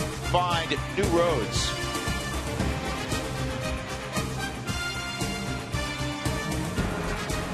Drew Goodman, Mitch Williams from Coors Field in lower downtown Denver. The Padres 4 and the Rockies 1. Game 3 of a 4-game set between these two clubs. The Rockies have won 7 of the first 8 meetings this year. And Adam Ottavino facing Eric Stoltz. Ottavino working middle/long relief right now after Francis Winch's 4 innings. He's behind 0-2. And look at that sun on the first baseman. The third baseman and the shortstop have to be really conscious of the fact they got to keep the ball down when throwing to first base. Chevrolet, the official vehicle of Major League Baseball, is celebrating a new season for new memories. For your chance to win a community field makeover and an all-new 2014 Impala, visit ChevyBaseball.com. Dexter Fowler has had success against Eric Stoltz. The Rockies have 5 hits. Fowler has 2 of them. And he has scored the Rockies' only run. That was in the 3rd inning. He scored on a throwing error by Grandal. And this ball is hitting the air toward Quentin, and Quentin will get there. 2 outs. Stoltz has been extremely economical with his pitches. We're in the 5th inning. 68 pitches. It's really what he's done all year. Now, probably not atypical, Mitch, as we look at that graphic, of a guy that's not a hard thrower, and the 3rd time through they start to figure him out a little bit. Yeah, they start to figure out what his off-speed stuff looks like, what his fastball looks like coming out of his hand. But this is a guy that has averaged more innings per start than any other starter in San Diego. And he's going to get a 1 pitch out here on a fly ball to center field. A 6-pitch inning for Eric Stoltz. He's rolling along, and the Padres are up 4-1. Baseball night in America from the Mile High City on Fox.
Scott's the official lawn care company of Major League Baseball, and by the makers of One A Day Meds, the official multivitamin of MLB.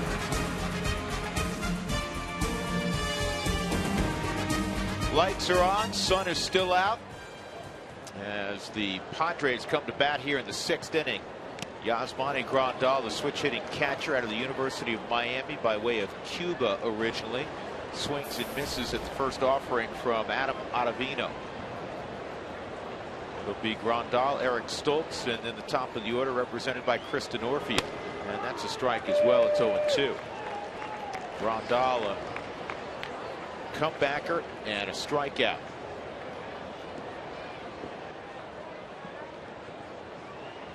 Ottavino's done a good job locating his pitches, except that one. That one he kind of ran off to the left. Ottavino, originally a first-round pick, Cardinals organization. Didn't work out as a starter. Now with the Rockies working out of the pen, he was solid in that role last year. And this is bounced up the middle. Tulowitzki spinning, throwing, and unfortunately for Tulowitzki, Pacheco had to come off the bag and couldn't make the play, so it'll be an infield hit. And the range of Tulowitzki at 6'4". You look at this range, and he has one chance to make that spinning throw. It's what you call a do or die play, just to get it in the area. Pacheco just a little bit. If that had been somebody that was 6'7", 6'8", they might have had a chance. There's the sun again. The ball comes from the left side. You'll see every once in a while third baseman bounce the ball, give a long bounce to the first baseman here to help out. Arenado jumps on it, and he thought about going to second for the force, but he instead gets Eric Stoltz, sacrifice 5-4, and another man in scoring position for San Diego in Grandal. Hey, next Saturday on Baseball Night in America, Robbie Cano and the Yankees will head west to take on the Angels, or it's the Indians and Nationals in an interleague matchup, or you may see the Mariners Athletics, Tigers Twins, or White Sox and Astros. Baseball Night in America, presented by Ace Hardware, begins next Saturday at 7 p.m. Eastern, only on Fox. Angels playing a little better. Yeah, but they're not playing up to their capability, that's for sure. And the Yankees probably playing better than most thought they would. I promise you, I picked them to finish last in that division. I thought they were too beat up, too banged up to win in a division that's extremely tough, and they've done an unbelievable job of bringing in pieces to fill in until their guys get healthy. 1-1 on Chris Denorfia. Hitting .375 with runners in scoring position.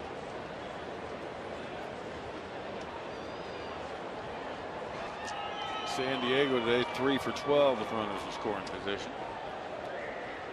The Rockies 0 for 7. That's the difference in the game. You have to hit timely.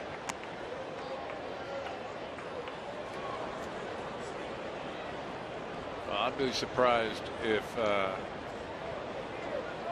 he sees another fastball right here. I think Denorfia is going to get slidered to death in a 1-2 count.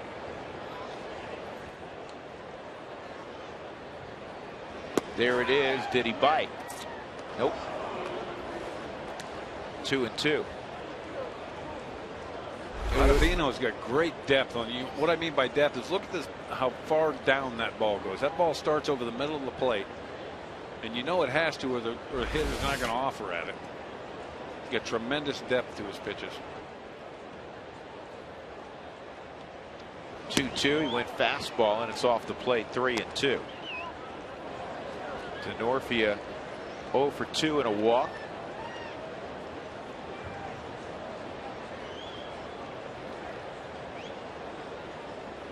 Everett Cabrera, as hot as any player on the Padres right now, is on deck. That's fouled off. He's one of the hottest hitters in the National League.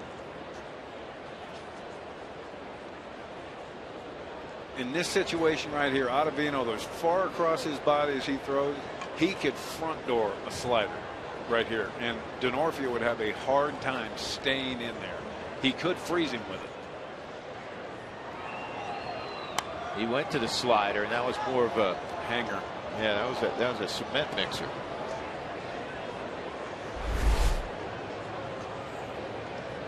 And see, that's what the hitter's seeing. I mean, he's striding behind him.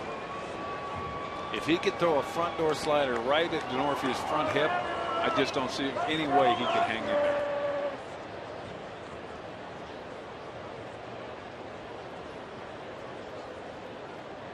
Here's another 3-2.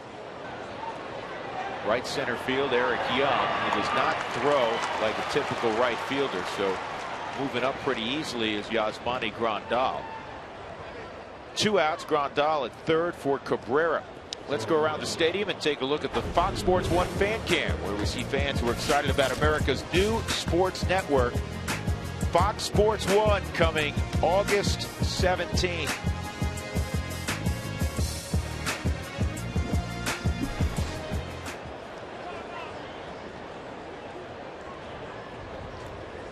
Grandal at third. And Everett Cabrera, who's had a perfect day offensively. A walk, stolen base, a run scored in the first, a single, and a run scoring double in the fourth. And this is going to be a base hit. No advancement from Grandal on the bunt. That's when you know you're going good. I mean, because that was a horrible bunt. But it's going to be a knock. Off the plate, straight up in the air.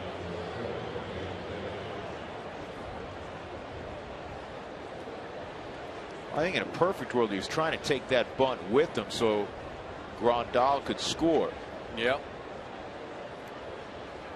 And that's a lost art, I think, in this game, is the ability to bunt. If you get to the big league level and you can't put a bunt down, I don't care if you're a pitcher, whatever, you should be able to bunt. Tell the story. You played with a rookie of the year in Chicago, Jerome Walton. What did they say to him when he got to the big leagues? Don Zimmer said, you're going to lead off for me. I need you to hit 260. Jerome Walton looked at him and said, I believe I can bunt 260.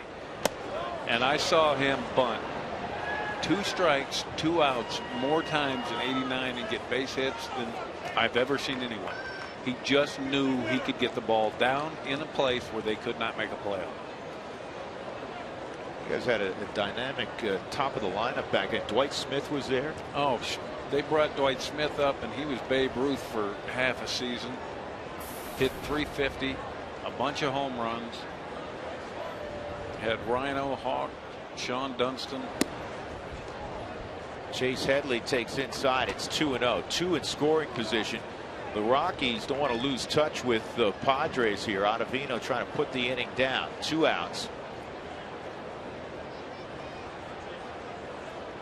Now, Sean Dunston, one of my favorite players to watch because of how he played the game. My favorite teammate ever. If you were a pitcher in a 13 and you were getting beat 13-0, he was one of the few guys that you'd see leave his feet, make a diving play for you if you were losing by 13 runs. He played the game hard every day. Watching him, he hit a comeback to the pitcher. He thought it was an open tryout 60. Yeah. I mean, even when he walked. Yeah, it was flat out to first. And you did not want to be on the other end of his arm either. That bat shattered. Shattered bat. It's hit no man's land, and Dexter Fowler able to track it down. 2 men left in scoring position. 4-1 San Diego. Cargo and Tulo coming up for the Rockies.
Sox. Oakland trying to win for the 19th time in their last 22 games. Paul Konerko was part of the problem today. His 6th home run, a part of a 4-1 Chicago win.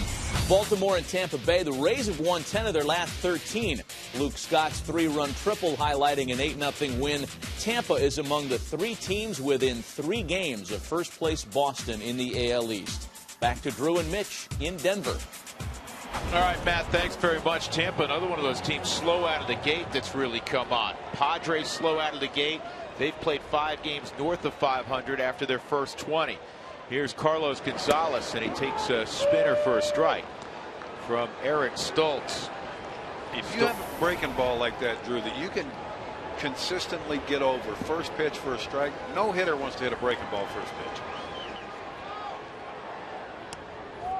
It's down 1-1. Gonzalez fly ball to deep center field, and then a strikeout.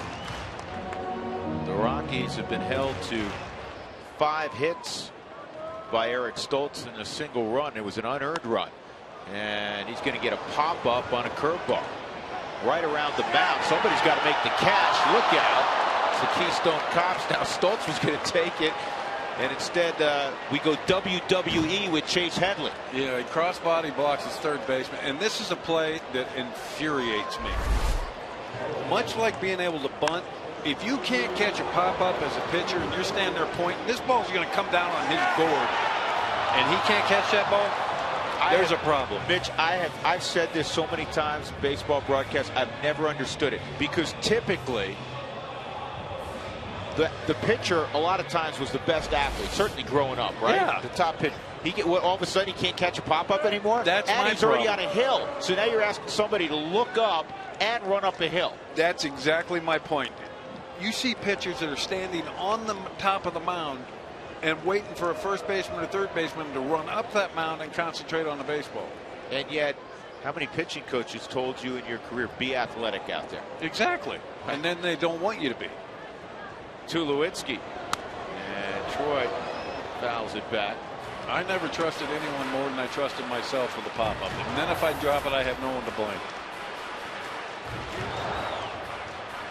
Plus, when you're talking about your corner guys, your middle guys, look right now. We'll show you the linemen defensively.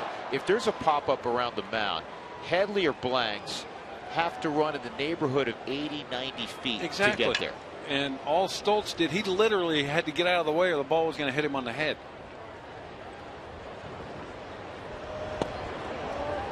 I've argued that point over and over again. What do pitchers do all year long? We do nothing but shag, fly balls. That's right. During batting practice. If you can't catch a pop-up, there is a big problem.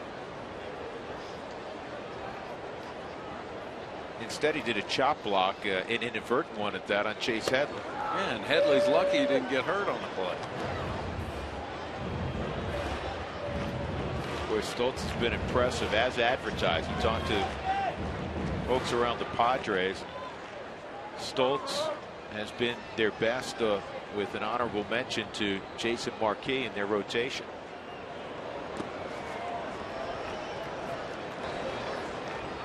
We're going to take a look at this. See Stoltz pointing? He's pointing at a ball that's coming down on top of him. And I'm going to cross-body block my third baseman, risk getting him hurt. Fortunately, everybody's fine, but yeah, I just don't understand it. Somehow, I don't think that's the last we'll see of that video. No, and we do PFP all spring long, pitchers fielding practice. They never hit us pop-ups, but that's essentially all we do all year long as pitchers is take fly balls in the outfield during batting practice. Padres have been outstanding with the gloves. 3-2 on Tulowitzki.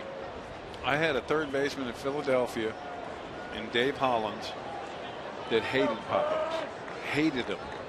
And I threw my warm-up pitches against the Braves in the NLCS, and Dave brought me the ball and said, anything popped up this side, you got it. That's a trap. Tulowitzki's going to move to second. Maben got fooled by the big swing. And that's exactly right. That's the ball that will fool a center fielder, the one that's right at him, because they hear the noise, see the swing, and then the ball just dies.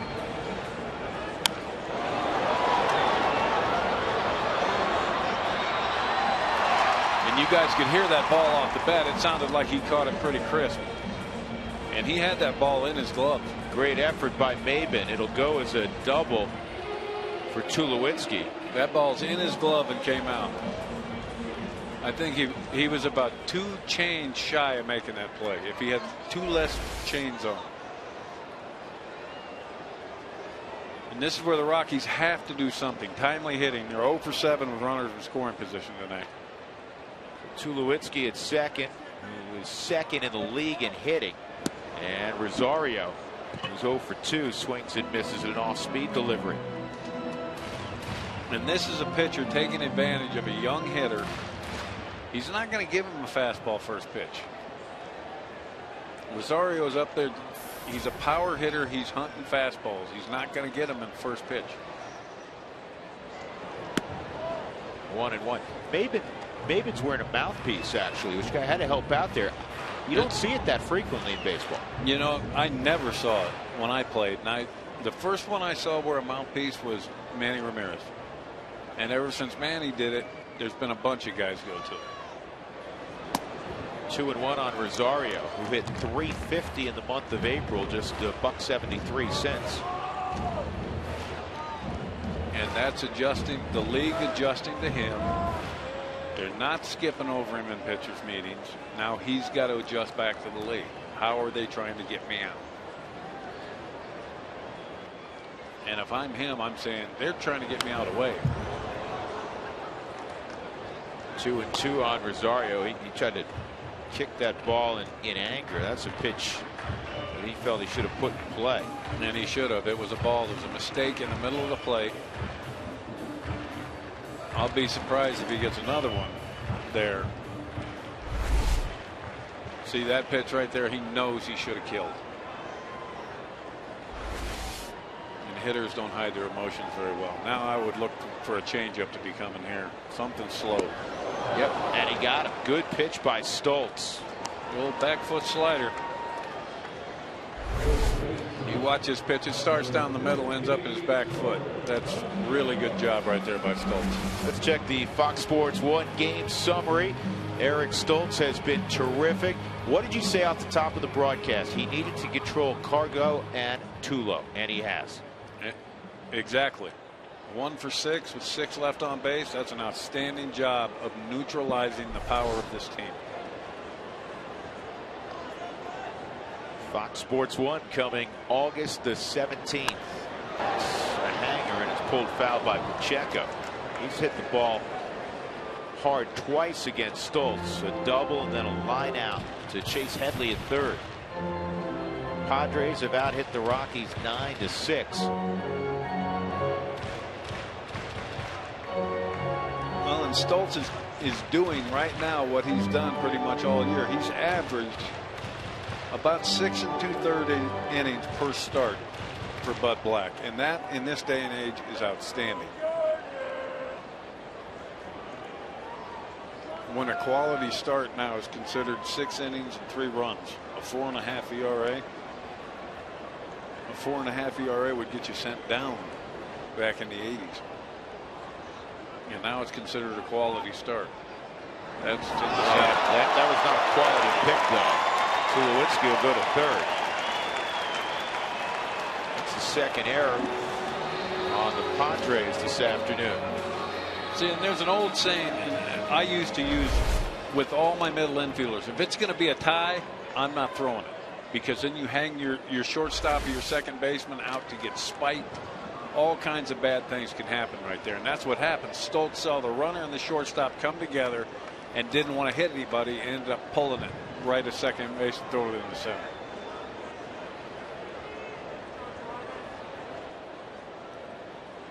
Oh, 0-1 on Pacheco. And Pacheco hits it in the air right at Maben. And he'll reach up, make the catch. Tulowitzki left at third base. The Padres leading 4-1, and Kyle Blanks, who homered earlier, is due up third for San Diego when we come back.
Baseball Night in America is presented by Ace Hardware. Back in Lodo, lower downtown Denver, the Padres 4 and the Rockies 1. Drew Goodman, Mitch Williams. Baseball Night in America continuing, and Manuel Corpus will take over. Just called back to the big leagues a few days ago from Colorado Springs. The former Rockies closer back in 07 when they went to the World Series, now working in relief, and it's a double switch. Tyler Colvin, speaking of a guy that was just called up, Colvin coming up today, and he'll be at first base. Pacheco's out of there. Colvin will hit third next inning. Carlos Quentin, Jed Jerko, Kyle Blanks for San Diego here in the 7th inning. Quentin, a single and a double in 3 visits to the plate this afternoon. Takes down low 1-1. Quentin, last 21 games hitting .338. And they'll need guys to pick it up in the absence of Yonder Alonso. It was announced yesterday that he did have a fracture in his hand, and he's going to miss in the neighborhood of a month. Really different Manny Corpus than we're used to seeing, than I'm used to seeing. Back in 07, he was a very hard thrower. He's had to reinvent himself after arm injury. And now he's a guy that has to touch and feel and kind of locate. That's a good job of locating right there. He strikes out Quentin for the first out in the 7th inning. Now it's time for the Just for Men Auto Stop Foolproof Stat. Well, the Rockies had a miserable 2012. A great number of injuries led to a 64-98 season. A lot of young guys on the hill. Most losses in a year before reaching the postseason in Major League history, 97. Most recently, the D-backs in 2011. They went from worst to first. And the Rockies are trying to accomplish the same thing under first-year manager Walt Weiss. You know, Walt's trying to do what Mike Matheny did, and Robin Ventura proved that you don't have to toil in the minor leagues as a manager for a decade before giving an opportunity. He was a heck of a player. He was a student of the game. He played in the middle of the infield for a long period of time. He's got a very good bench coach in Tommy Runnels. You couldn't be more right. And the thing that carries the most weight nowadays, you start putting managers in dugouts that these kids that they're bringing to the big leagues at such young ages, they don't have a baseball card that they can pick up and read what they did in their career. It's hard for them to have credibility. Walt Weiss has got a ton of credibility. Bud Black has a ton of credibility. There's a lot of things you can look at and say, well, they've been there, they don't. Same situation for Bud Black. He's got an outstanding staff also.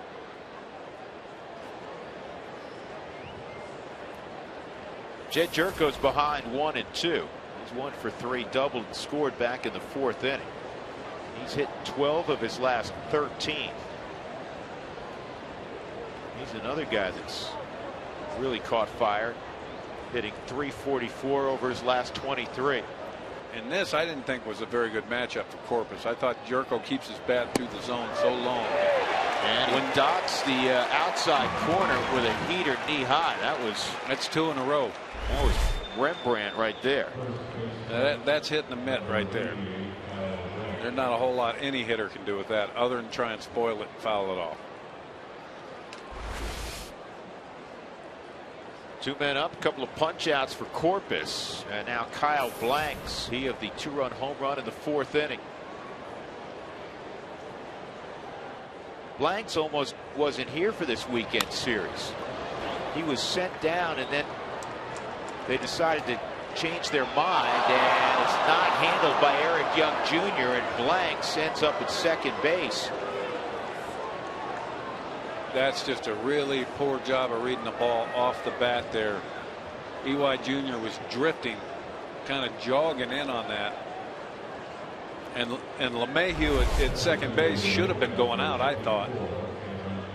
But that's a ball that has to be caught. So you see right there, I mean, he ends up in a dive. LeMahieu may have been fooled by the sound of the ball off the bat. EY may have been. They scored a double, and Maben takes a strike. See, that's where official scoring at times, for me, this is the big leagues. Yeah, that may have been generous. Yeah, this is not high school ball.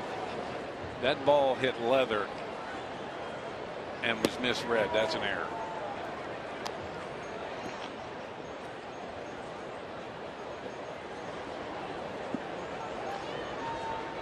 Not to take anything away from Kyle Blanks, who I'm sure enjoys the double, but Corpus pulled the string there, and it's 1-2 on Maben.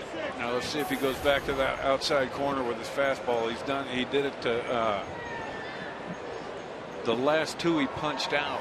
He dotted that outside corner with his fastball. Quentin and then Jerko. They want to go out there again. That's where Rosario set up, and this one Didn't miss by much. did not miss by much. 2-2. Still got a little life on the fastball. Yeah, 91. I mean, this is a guy that was above 95 when he first came up and was a hard thrower. Now he's got to kind of feel his way. Like I said, feel and pitch his way. He can't just rear back and heave it anymore.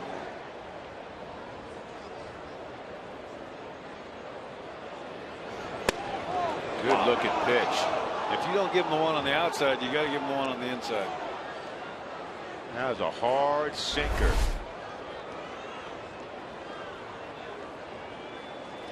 And it was received well by Rosario.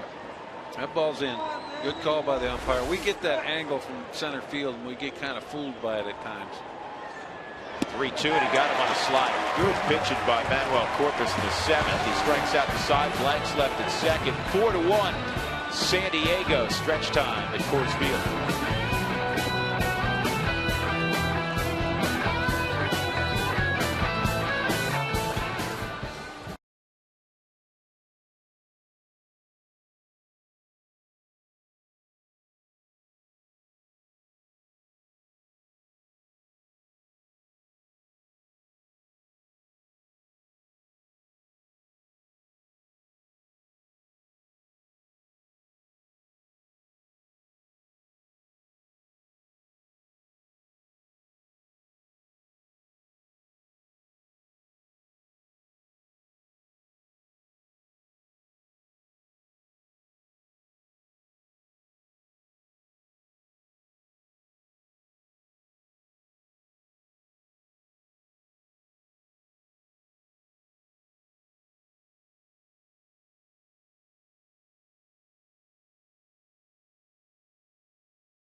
Kyle Blank's a 2-run home run earlier, and the Padres have a 4-1 lead in the bottom of the 7th inning at Coors Field in Denver. Padres won on Thursday night. First time they've defeated the Rockies this year. They're 1-7. And the story of the game has been Eric Stoltz. He has been outstanding. Changing speeds. Not many balls squared up against Eric Stoltz this afternoon. No, not very many squared up, and there has not been 2 pitches thrown the same velocity twice in a row. Let's take a look at the Fox Sports 1 pitcher comparison presented by Fox Sports 1, America's new sports network, coming August the 17th. Jeff Francis around for just 4 innings. He gave up 6 hits, 41 pitches in the 4th inning. Ended up throwing 93 pitches in 4 innings. And that's unlike Jeff Francis. Well, and you look at the very bottom category, the walk to strikeout ratio. As I said in the beginning of the game, the key for Francis, he could not walk people. And you saw he had 3 walks today. In this ballpark, walks will kill you.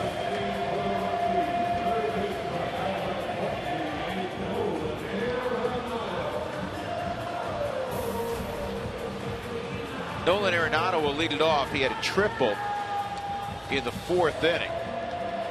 DJ LeMahieu and Tyler Colvin will follow. 7, 8, 9 in the Rockies lineup.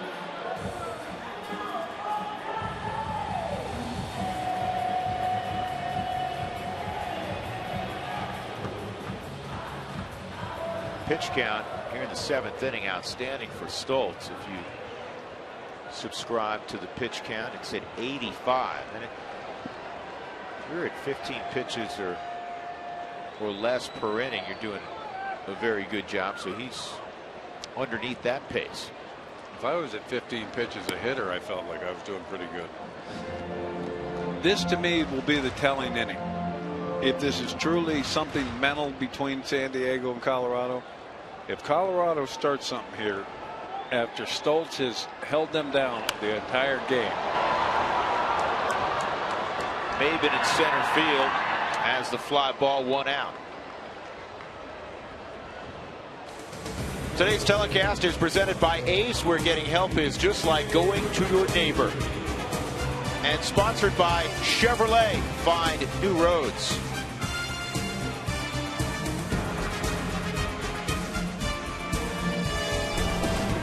Here's another tidbit on Eric Stoltz. This is the 5th straight game that he's pitched into the 7th inning. Now you see that in the American League, but not as frequently in the National League. That's unloaded to the gap in left center field by DJ LeMahieu. And LeMahieu will turn up the Jets, and he'll reach 3rd. Another triple for the Rockies. They had 3 last night. And that's their 2nd this afternoon. And that's the one thing about this ballpark. The gaps are huge.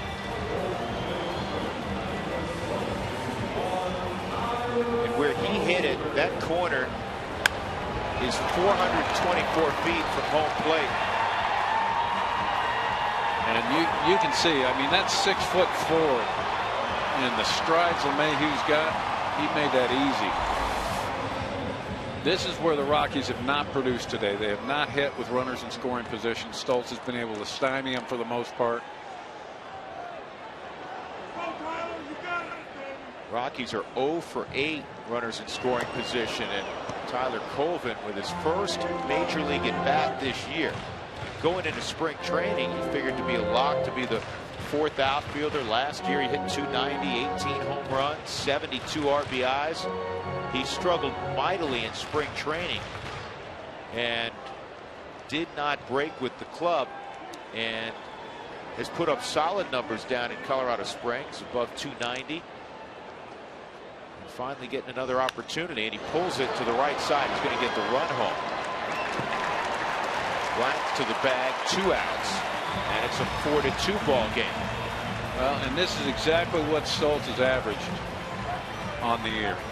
6 2/3 innings per start. If I'm Bud Black, I couldn't be any more pleased with the job he's done.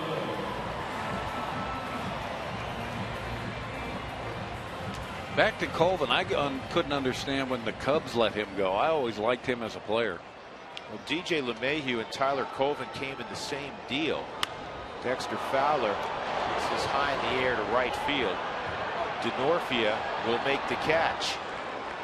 The Rockies come up with a run after the triple by LeMahieu. It's 4-2 as we go to the 8th. San Diego.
Bud Black going over and shaking Eric Stoltz's hand, and you can see on the face of Eric Stoltz he would have loved to continue. He's not in the on deck circle. It's 8-9-1 for the Padres against Manuel Corpus. Yasmani Grandal and Mark Kotsay for the moment is in the on deck circle.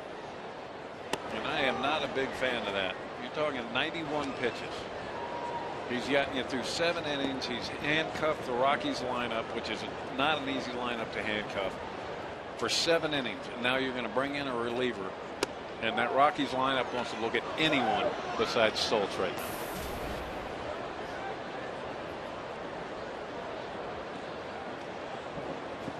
now. You made a point. You flash back to 5 years ago in the World Series. It was in the NLCS. NLCS 5 years ago, Philadelphia. Pedro Martinez had a 2-0 lead through 7 innings, and the Dodgers couldn't sniff him. And Charlie Manuel made the move to go to his bullpen. Sure enough, the Phillies ended up losing the ball game. Kotsay with 1 out will pinch hit.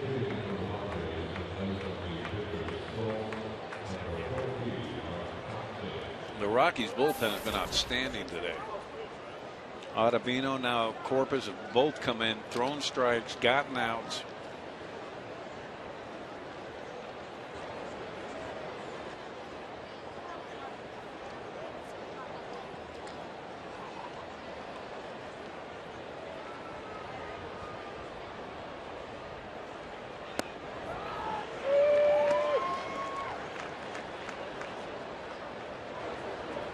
Dale Thayer, hard-throwing right-hander, setup man, primary setup man for now Luke Gregerson is throwing. Houston Street on the disabled list. 1-1. And that's the art of receiving a pitch that Rosario is going to learn. Just the way he caught that ball made it look like a ball.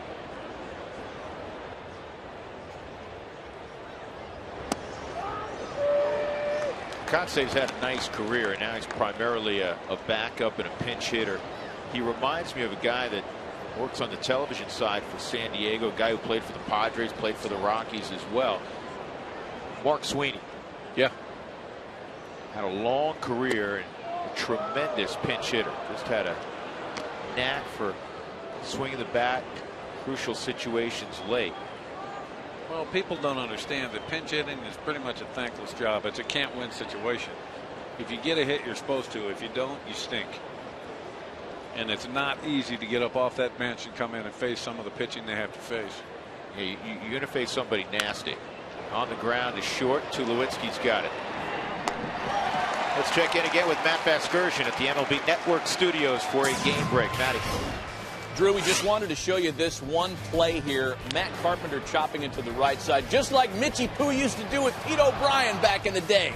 Behind the back, Votto de Latos, a part of a late Reds lead. Not quite Burley to Konerko from a few years ago, but close, guys. Back to you. That wasn't bad. That was nice, and I can honestly tell Matty B, I never made that play once in my entire big league career. So one time I got there on time, I tore my ligament.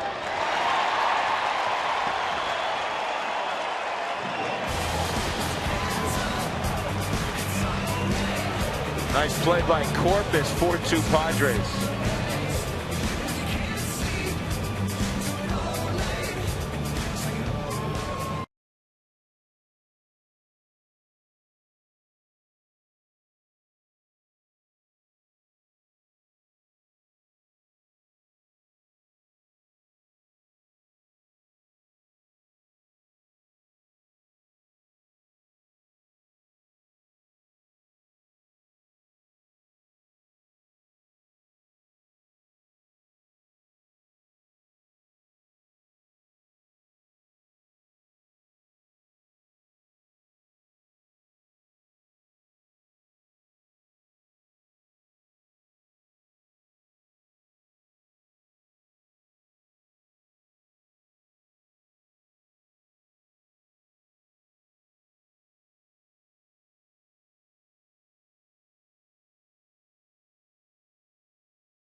Telecast presented by Ace Hardware is sponsored by Just for Men Auto Stop, the foolproof way to get rid of gray.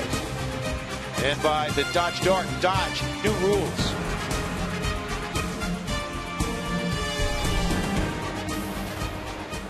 Dale Thayer's on for the 28th time with the Padres ahead 4-2. Eric Young Jr., Carlos Gonzalez, Troy Tulowitzki in the 8th inning. And the first pitch poured over the outside corner for a strike. Eric Young Jr., a sac bunt, a single, a stolen base in the 3rd, and a fly ball to center field. I'm looking around at this defensive alignment. You see the shortstop deep, the second baseman deep. Bouncing ball to short, low throw, and it skips into the crowd. And on the rare error from Everett Cabrera, the Rockies have Eric Young Jr. at second.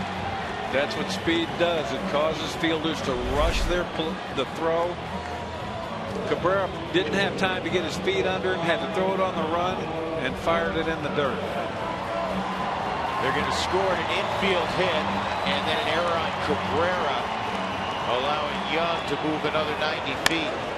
And you got to give EY Jr. some credit here. He busted it out of the box down there.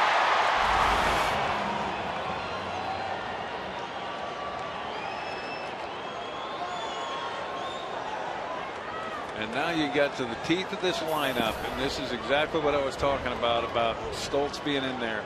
He's kept this part of the order quiet all day. Outside on Gonzalez. It's 1-0.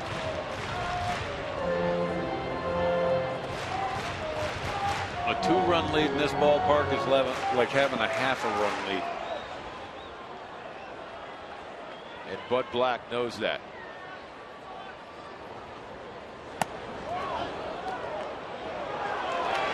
Third base umpire Ed Hickok says no swing. And it's 2-0 on Gonzalez. Let's see if his bat head got out in front of the plate. Yeah, that's a swing, people.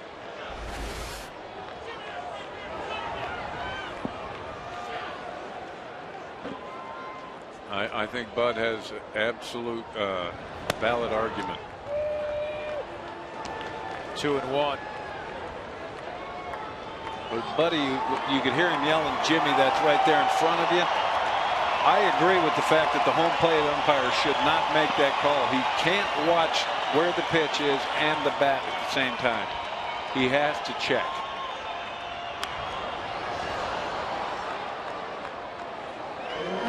Here's the grouping today. Ed Hickok's at third. Corey Blazer's at first. Jeff Nelson's at second. And the crew chief is Jim Joyce.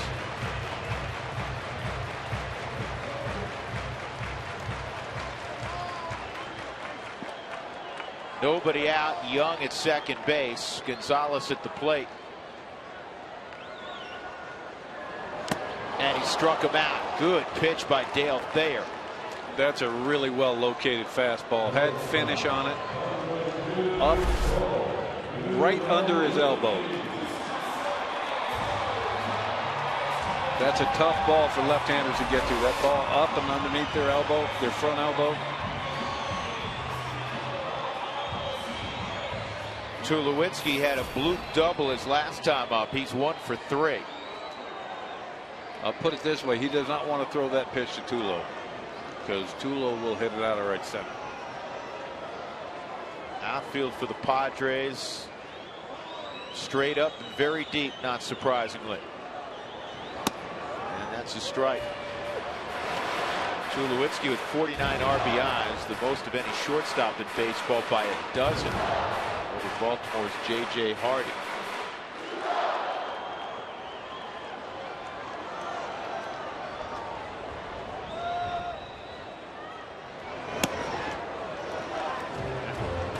Thayer's gone right at him. I mean, 2 fastballs. First pitch fastball for a strike at 93. Tried to elevate. A little early in the count to elevate.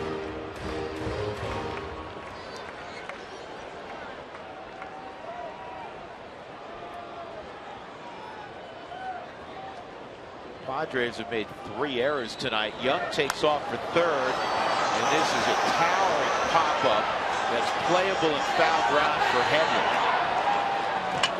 2 outs.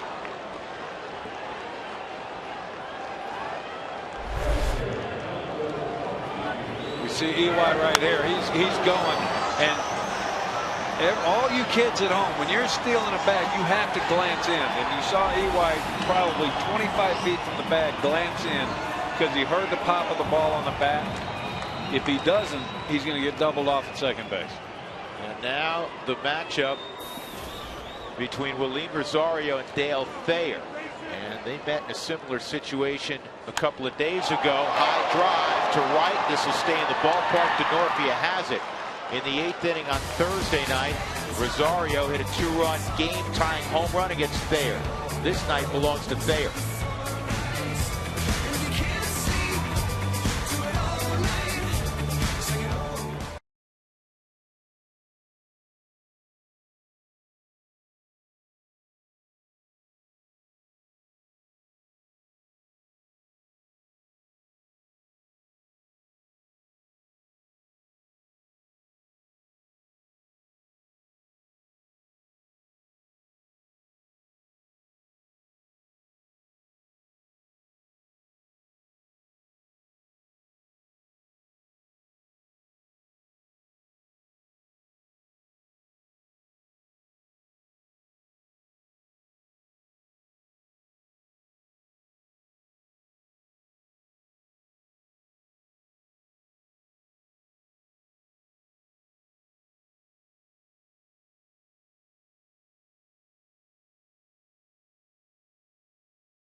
4-2. Rex Brothers on for the Rockies to throw the 9th inning.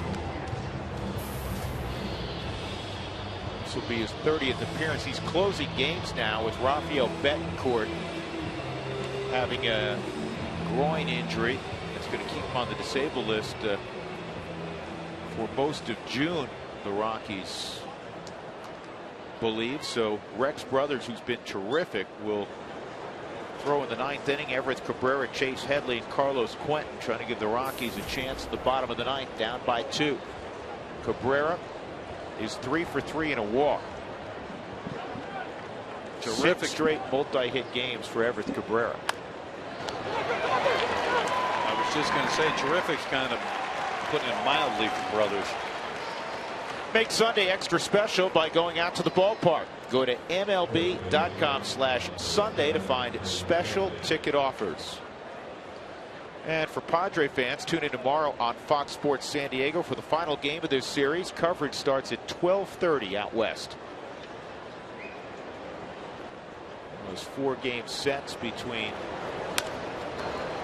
these two clubs. They'll play 19 times.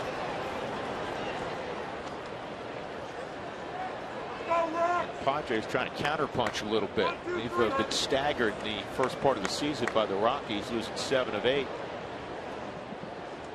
Well, you can tell Weiss wants to win this game because he's got Brothers in. Brothers has thrown 27 innings on the year now and given up 1 run.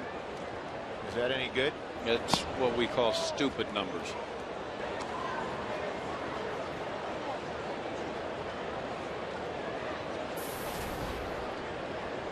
Headley, an RBI single back in the first inning, got San Diego out in front. And the 1-1 is down, 2-1. We showed you Walt Weiss a moment ago. Today, an extra special day for Walt. He has 4 boys, and his second in command, Brody, who is signed to play baseball at UCSB, who was drafted in the 22nd round, shortstop by the Colorado Rockies. Oh, good. So Dad can cut it. I don't know about that, huh? Well, what an awkward position that would be. And Brody he takes batting practice on a regular basis around the club a lot, and he has big time pop. And Walt said I couldn't have hit it out of here when I was 18 years old. His son will hit it, 15, 20 rows up. Well, Walt's a whole lot thicker now than he was when he came up as a rookie. He was lean, had a lot of range. He was one of those guys that he would grind out an at bat against you. He was a gamer, ultimate gamer. Here's the 3-2. And it's fouled back again. Check out this draft class from 1985. This is interesting. Some big names went in that first round. B.J. Suroff, who grew up in Rye, New York, and Walt's from Suffolk, New York. They're about 15, 20 miles apart. Good friends. Both went to North Carolina. B.J. went first overall. Will Clark, second pick out of Mississippi State. Hall of Famer Barry Larkin. Bonds out of ASU. Palmero went 22nd. And Randy Johnson, the unit, went 36th in that opening round of the '85 draft. Yeah, and they left off my ex-roommate Bobby Witt, who was the 3rd pick in that draft and was my roommate. We both came to the big leagues the same year in '86, and Bobby ended up having a pretty long career. He had a terrific career. Carlos Quentin with 1 out and 1 on. 2 for 4 this afternoon.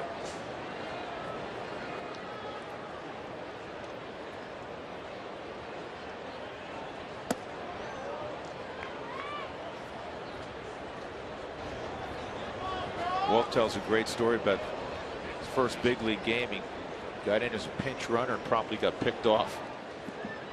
I've seen that happen to people. Well, I'm not sure if he's still working. Does Jeff Hewson still work here? Yeah, absolutely. Jeff works with me on the broadcast, along with another reliever you know well, George Frazier. Yeah, ask Jeff about pinch running in Wrigley Field in the 9th inning of a 1-run game where I picked him off to end the game. They had brought him up as a rookie. and I picked behind him with guys on first and second. You know what? I'll start the day with that tomorrow. Yeah. How about that? It wasn't a good day for Jeff. He's a great guy, too.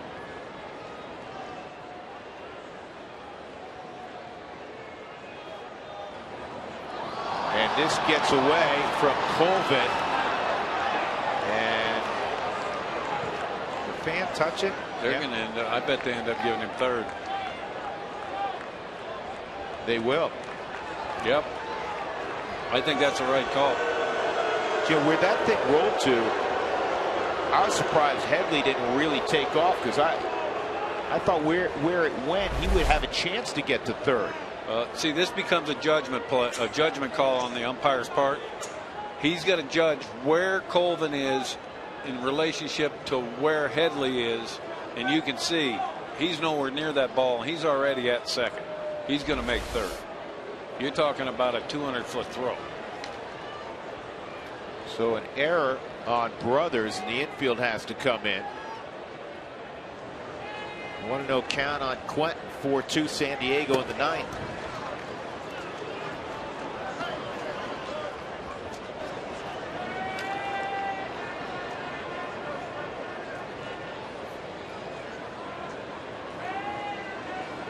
Quentin's a guy that you can't throw it hard enough. So you have to locate, because he loves the ball hard. They actually give the error to Colvin.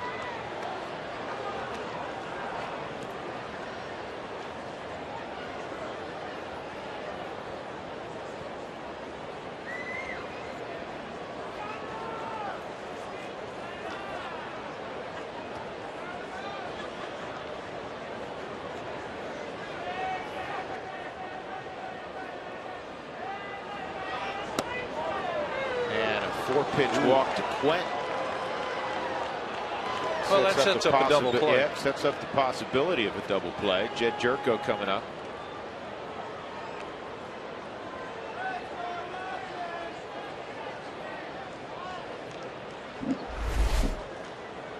Okay, there's the throw. And you see where the ball is. The fan gets it right there. Colvin isn't even to the wall yet.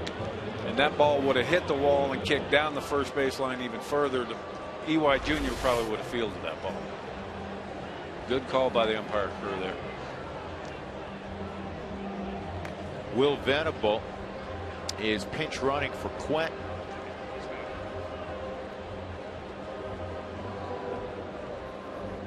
First and third. Jimmy Wright's done with his conference. Fox Sports sends out our thoughts and sympathies to those in Oklahoma over the last few weeks. And to help out, you can text Red Cross to 90999 to make a $10 donation, or go to redcross.org.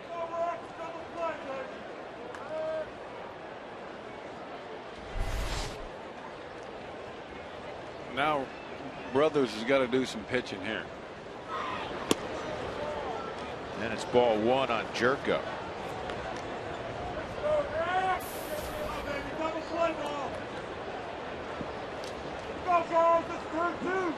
Headley's at third, Venable at first with one out. And that's down. It's 2-0. Brothers is having trouble commanding his fastball and his breaking ball. You see the streak's in jeopardy right now.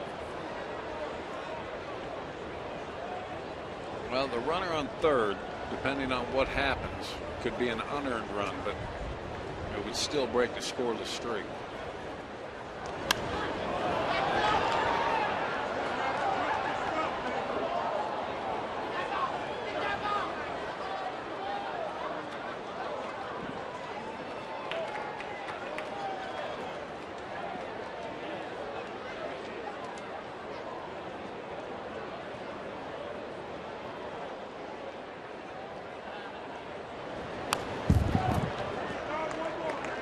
Tuned it up to 95 right there. And Jerko's getting good swings on him. And you see how he stays inside the baseball with his hands. That's why he's going to be one of these kids that has power to all fields, because he doesn't pull off the ball very often. 2-2 on Jerko. Swung on and missed. So Brothers elevated, as you've been calling for throughout the afternoon and evening, and he strikes out a tough man in Jed Jerko. And look at where this pitch is. It's down the middle, up. They cannot lay off that pitch. It looks too good to them. They can't trust that it's not going to have any tilt on it. Now Kyle blanks.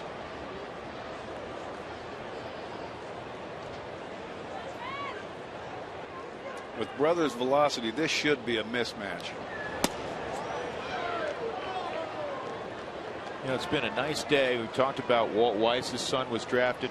Well, Nolan Arenado's brother Jonah was drafted in the 16th round today by the San Francisco Giants, and Rex Brothers' brother Hunter Brothers was drafted in the 24th round by the Rockies. He's a right-handed pitcher at Lipscomb University, where Rex went to school. So the brothers are both in professional baseball now? Everybody's brother. I got son. I got drafted the year after my brother, but he never pitched in the big leagues.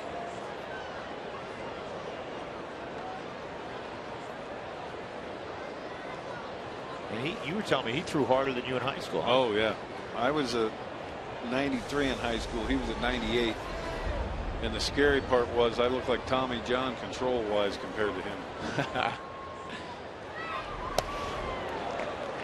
3-0.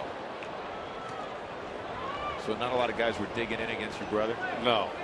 I had to face him in an inter-squad game one time, and I walked and felt like the luckiest man in the world until he tried to pick me off and hit me right in the spine. You weren't getting off that easy. And ball 4. And that right there is just a classic case of a pitcher overthrowing. Blanks has got a long swing. Brothers didn't have to do any more than he did with Jerko, but he tried to overthrow every one of those fastballs and left them all up and away. A self-induced jam for Rex Brothers. He's walked the bases loaded. Cameron Maben will try to take advantage for San Diego. And Brothers averages 4.5 walks per 9 innings. He lives kind of by the theory I did. There's no defense for a walk, but there isn't a big defense for that ball over the fence either. And that's a strike. And that's what he needed to do. He's throwing 4 fastballs wide. Throw a breaking ball, get yourself back on line, get your head going to the plate. It's a good job by Rosario to call that.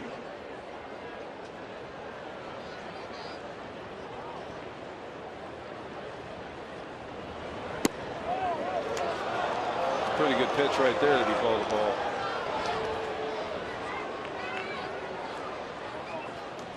And this is what happens when you get wild. You don't get these pitches that are close. That's a strike. I'm sorry. No.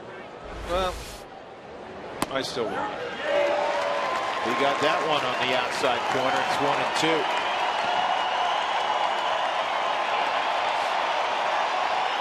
That breaking ball looks to go around the plate, the outside corner. I think that's the same spot the fastball was, but he's called that twice now. Now he can elevate on Maben. 1-2. And a big chopper. Maben can fly. Arenado got him at first. What a play by Nolan Arenado. Boy, this kid can flat play defense. And he'll be coming up second for the Rockies in the ninth. Padres leading 4-2. Baseball night in America.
Presented by Ace Hardware. Padres got a run in the first inning and took a 4-1 lead, now enjoying a 4-2 lead as we've arrived at the bottom of the ninth inning, and Luke Gregerson has been tremendous this year. Minuscule ERA, how about minuscule batting average against? The league hitting 134 against the right-hander. Couple changes defensively. Chris Denorfia flips from right to left. Quentin's out of the ball game, and Will Venable, who ran for Quentin, is in right. More speed in the outfield for San Diego, and the pitcher spot due up for the Rockies, so they'll go to their bench. Johnny Herrera will pinch hit, and then Arenado and DJ LeMahieu. Padres leading 4-2. And they're looking for base runners. Herrera's up there to find a way to get on base. And Gregerson closing games now for Houston Street. Not one of these mid-90s guys. He's a high 80s guy that, I mean, he could hit a gnat in the backside from 60 feet 6 inches, and he has a tremendous slider. Well, anyone that's ever heard me talk about guys like him, they do the harder job. Set up men, the 8th inning men, they do the harder job. They have to come in and make quality pitchers. The hitters in the 8th have a net. The guys coming up in the 9th. The guys in the 9th, the hitters don't have a net. You don't have to throw as many strikes. Ground ball up the middle and on through, a base hit for Herrera. Great effort by Cabrera. And now the Rockies will bring the tying run to the plate in Arenado, and Todd Helton is looming.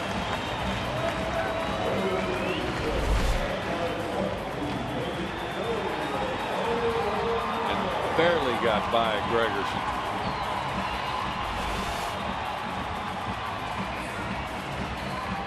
Crowd abuzz here at 20th and Blake. Last night, Arenado a walk-off winner in the bottom of the 9th as the Rockies won 10-9 after blowing a 6-run lead. Arenado a triple in 3 trips tonight. On that outside corner, strike one from Gregerson. And that's the thing. He lives on the edges. He gets guys to roll over on that slider, roll over on his sinker. He's a ground ball double play machine.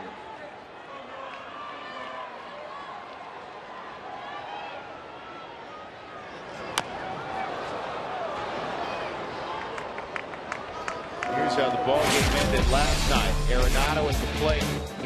First pitch from Joe Thatcher, and out it went. That sounded like a wooden ball hitting a wooden bat. First career walk-off home run for Arenado. The last Rocky to hit a walk-off home run. He now plays in Cleveland. Jason Giambi. It was a year ago. I love to see young kids come up and experience that kind of thing. Teams like this can feed off their youthful energy.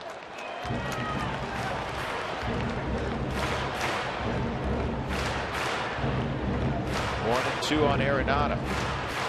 Southern California kid, Luke Gregerson. Well, we just saw Rex Brothers. We were bragging on him. Look at the tiny ERA from Gregerson.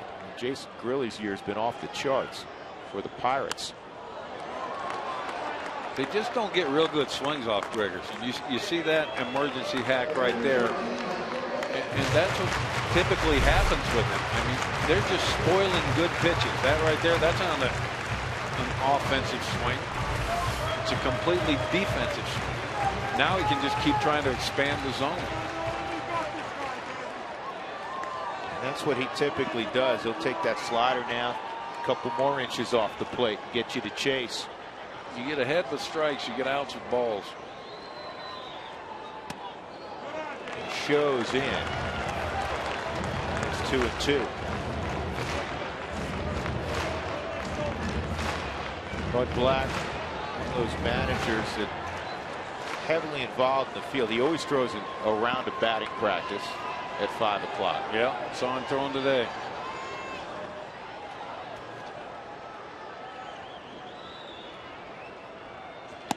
Three and 2.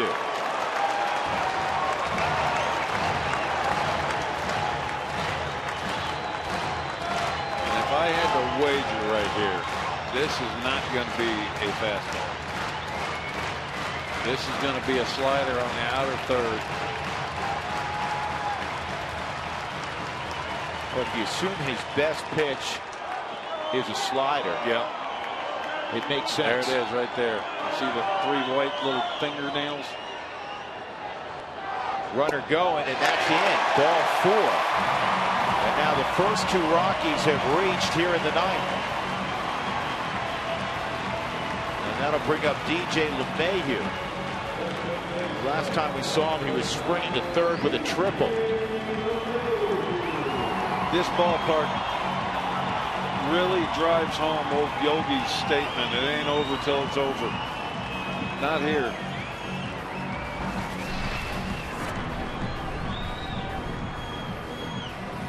And you don't see that very often from Gregerson, where he loses his feel for a slider.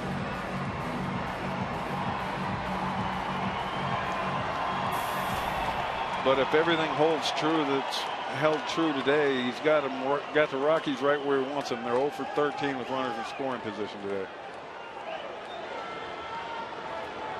Yeah, that's an ugly number. 0 for 13. And LeMahieu gets the bump down. And Gregerson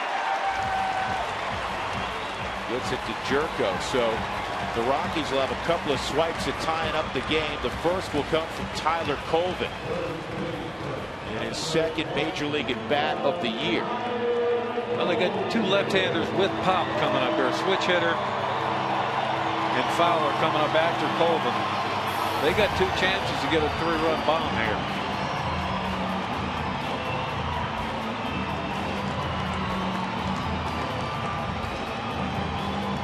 Colvin with 9 home runs down in AAA Colorado Springs, 29 driven in. He was hitting .293 when he was called back to the big leagues today. 44 career big league home runs. Outside ball 1 on Colvin. He had some big hits last year for the Rockies in producing 18 home runs and driving in 72.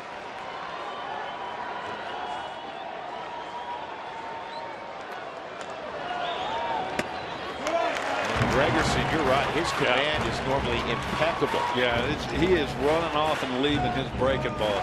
His breaking ball is actually backing up. Now, he did not throw yesterday, but this is his 6th appearance in the last 8 days, and he did something a little bit unusual. 2 days ago, he threw 2 innings. Well, it definitely does not look like he's comfortable in his release point. 2-0. And that's a pitch that he should have taken right there. Colvin's got to make him throw a strike in that situation. That pitch is going to end up being a ball. If it's not a cookie in the middle of the plate, and that was not, that's, you see where the catcher's glove was. That's where discipline has to come in as a hitter. If it's not the pitch you can drive out of the ballpark, you take that pitch.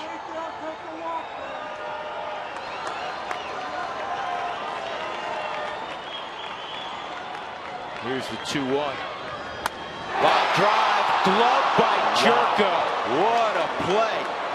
A lot of white showing, but Jerko held on. 2 outs. Got him popping up. That ball was smoked.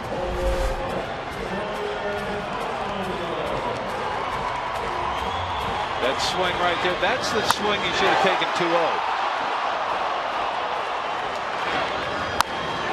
I don't know if you noticed right there, Jerko, knowing the slider was coming, shifted a step to his left right before that pitch crossed the plate. He's checking if the webbing's intact. 2 gone, Dexter Fowler, 2 for 4 tonight. He's killed the Padres this year.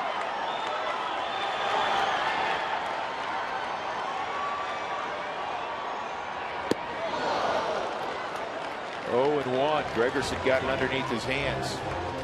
You got EY Jr. standing on deck, who I would imagine if Fowler gets on, Helton's going to hit for EY. But Fowler's looking for one thing. He's looking for a ball he can hit out of the park. now Gregerson ahead, 2 strikes. Now we'll see if Fowler's going to shorten up or if he's going to continue to try and go deep. If he continues to try and go deep, Gregerson's got it.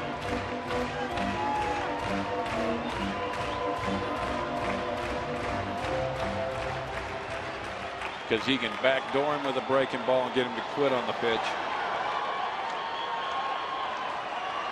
Here's the 0-2. Wow. The guts of a burglar not to fire at that pitch. Gregerson put that exactly where he wanted it. It's going to be backdoor the slide. I'm sorry, that's a strike. That one over White.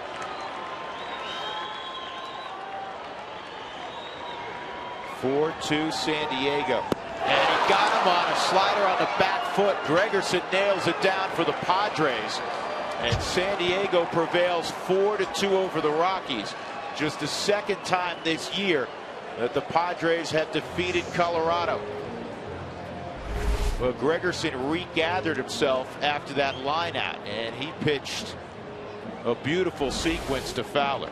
Outstanding job of pitching right there. And the whole key to that at bat, he got ahead. He got ahead with the slider that was a ball that Fowler went after. And as soon as you're ahead, the pressure's not on you. The pressure's on Fowler, and it showed in that at bat. Now it's time for the King's play of the game, brought to you by Burger King, where taste is king. It was tied at 1 when Kyle Blanks pulled one down the line, waited, didn't go Carlton Fisk, but he watched it kiss the foul pole for a 2-run home run. Our Burger King play of the game. 4-2 San Diego over the Rockies. Stoltz over Francis. Gregerson with his second save of the year. Matt Vasgersian in our MLB studios after the break.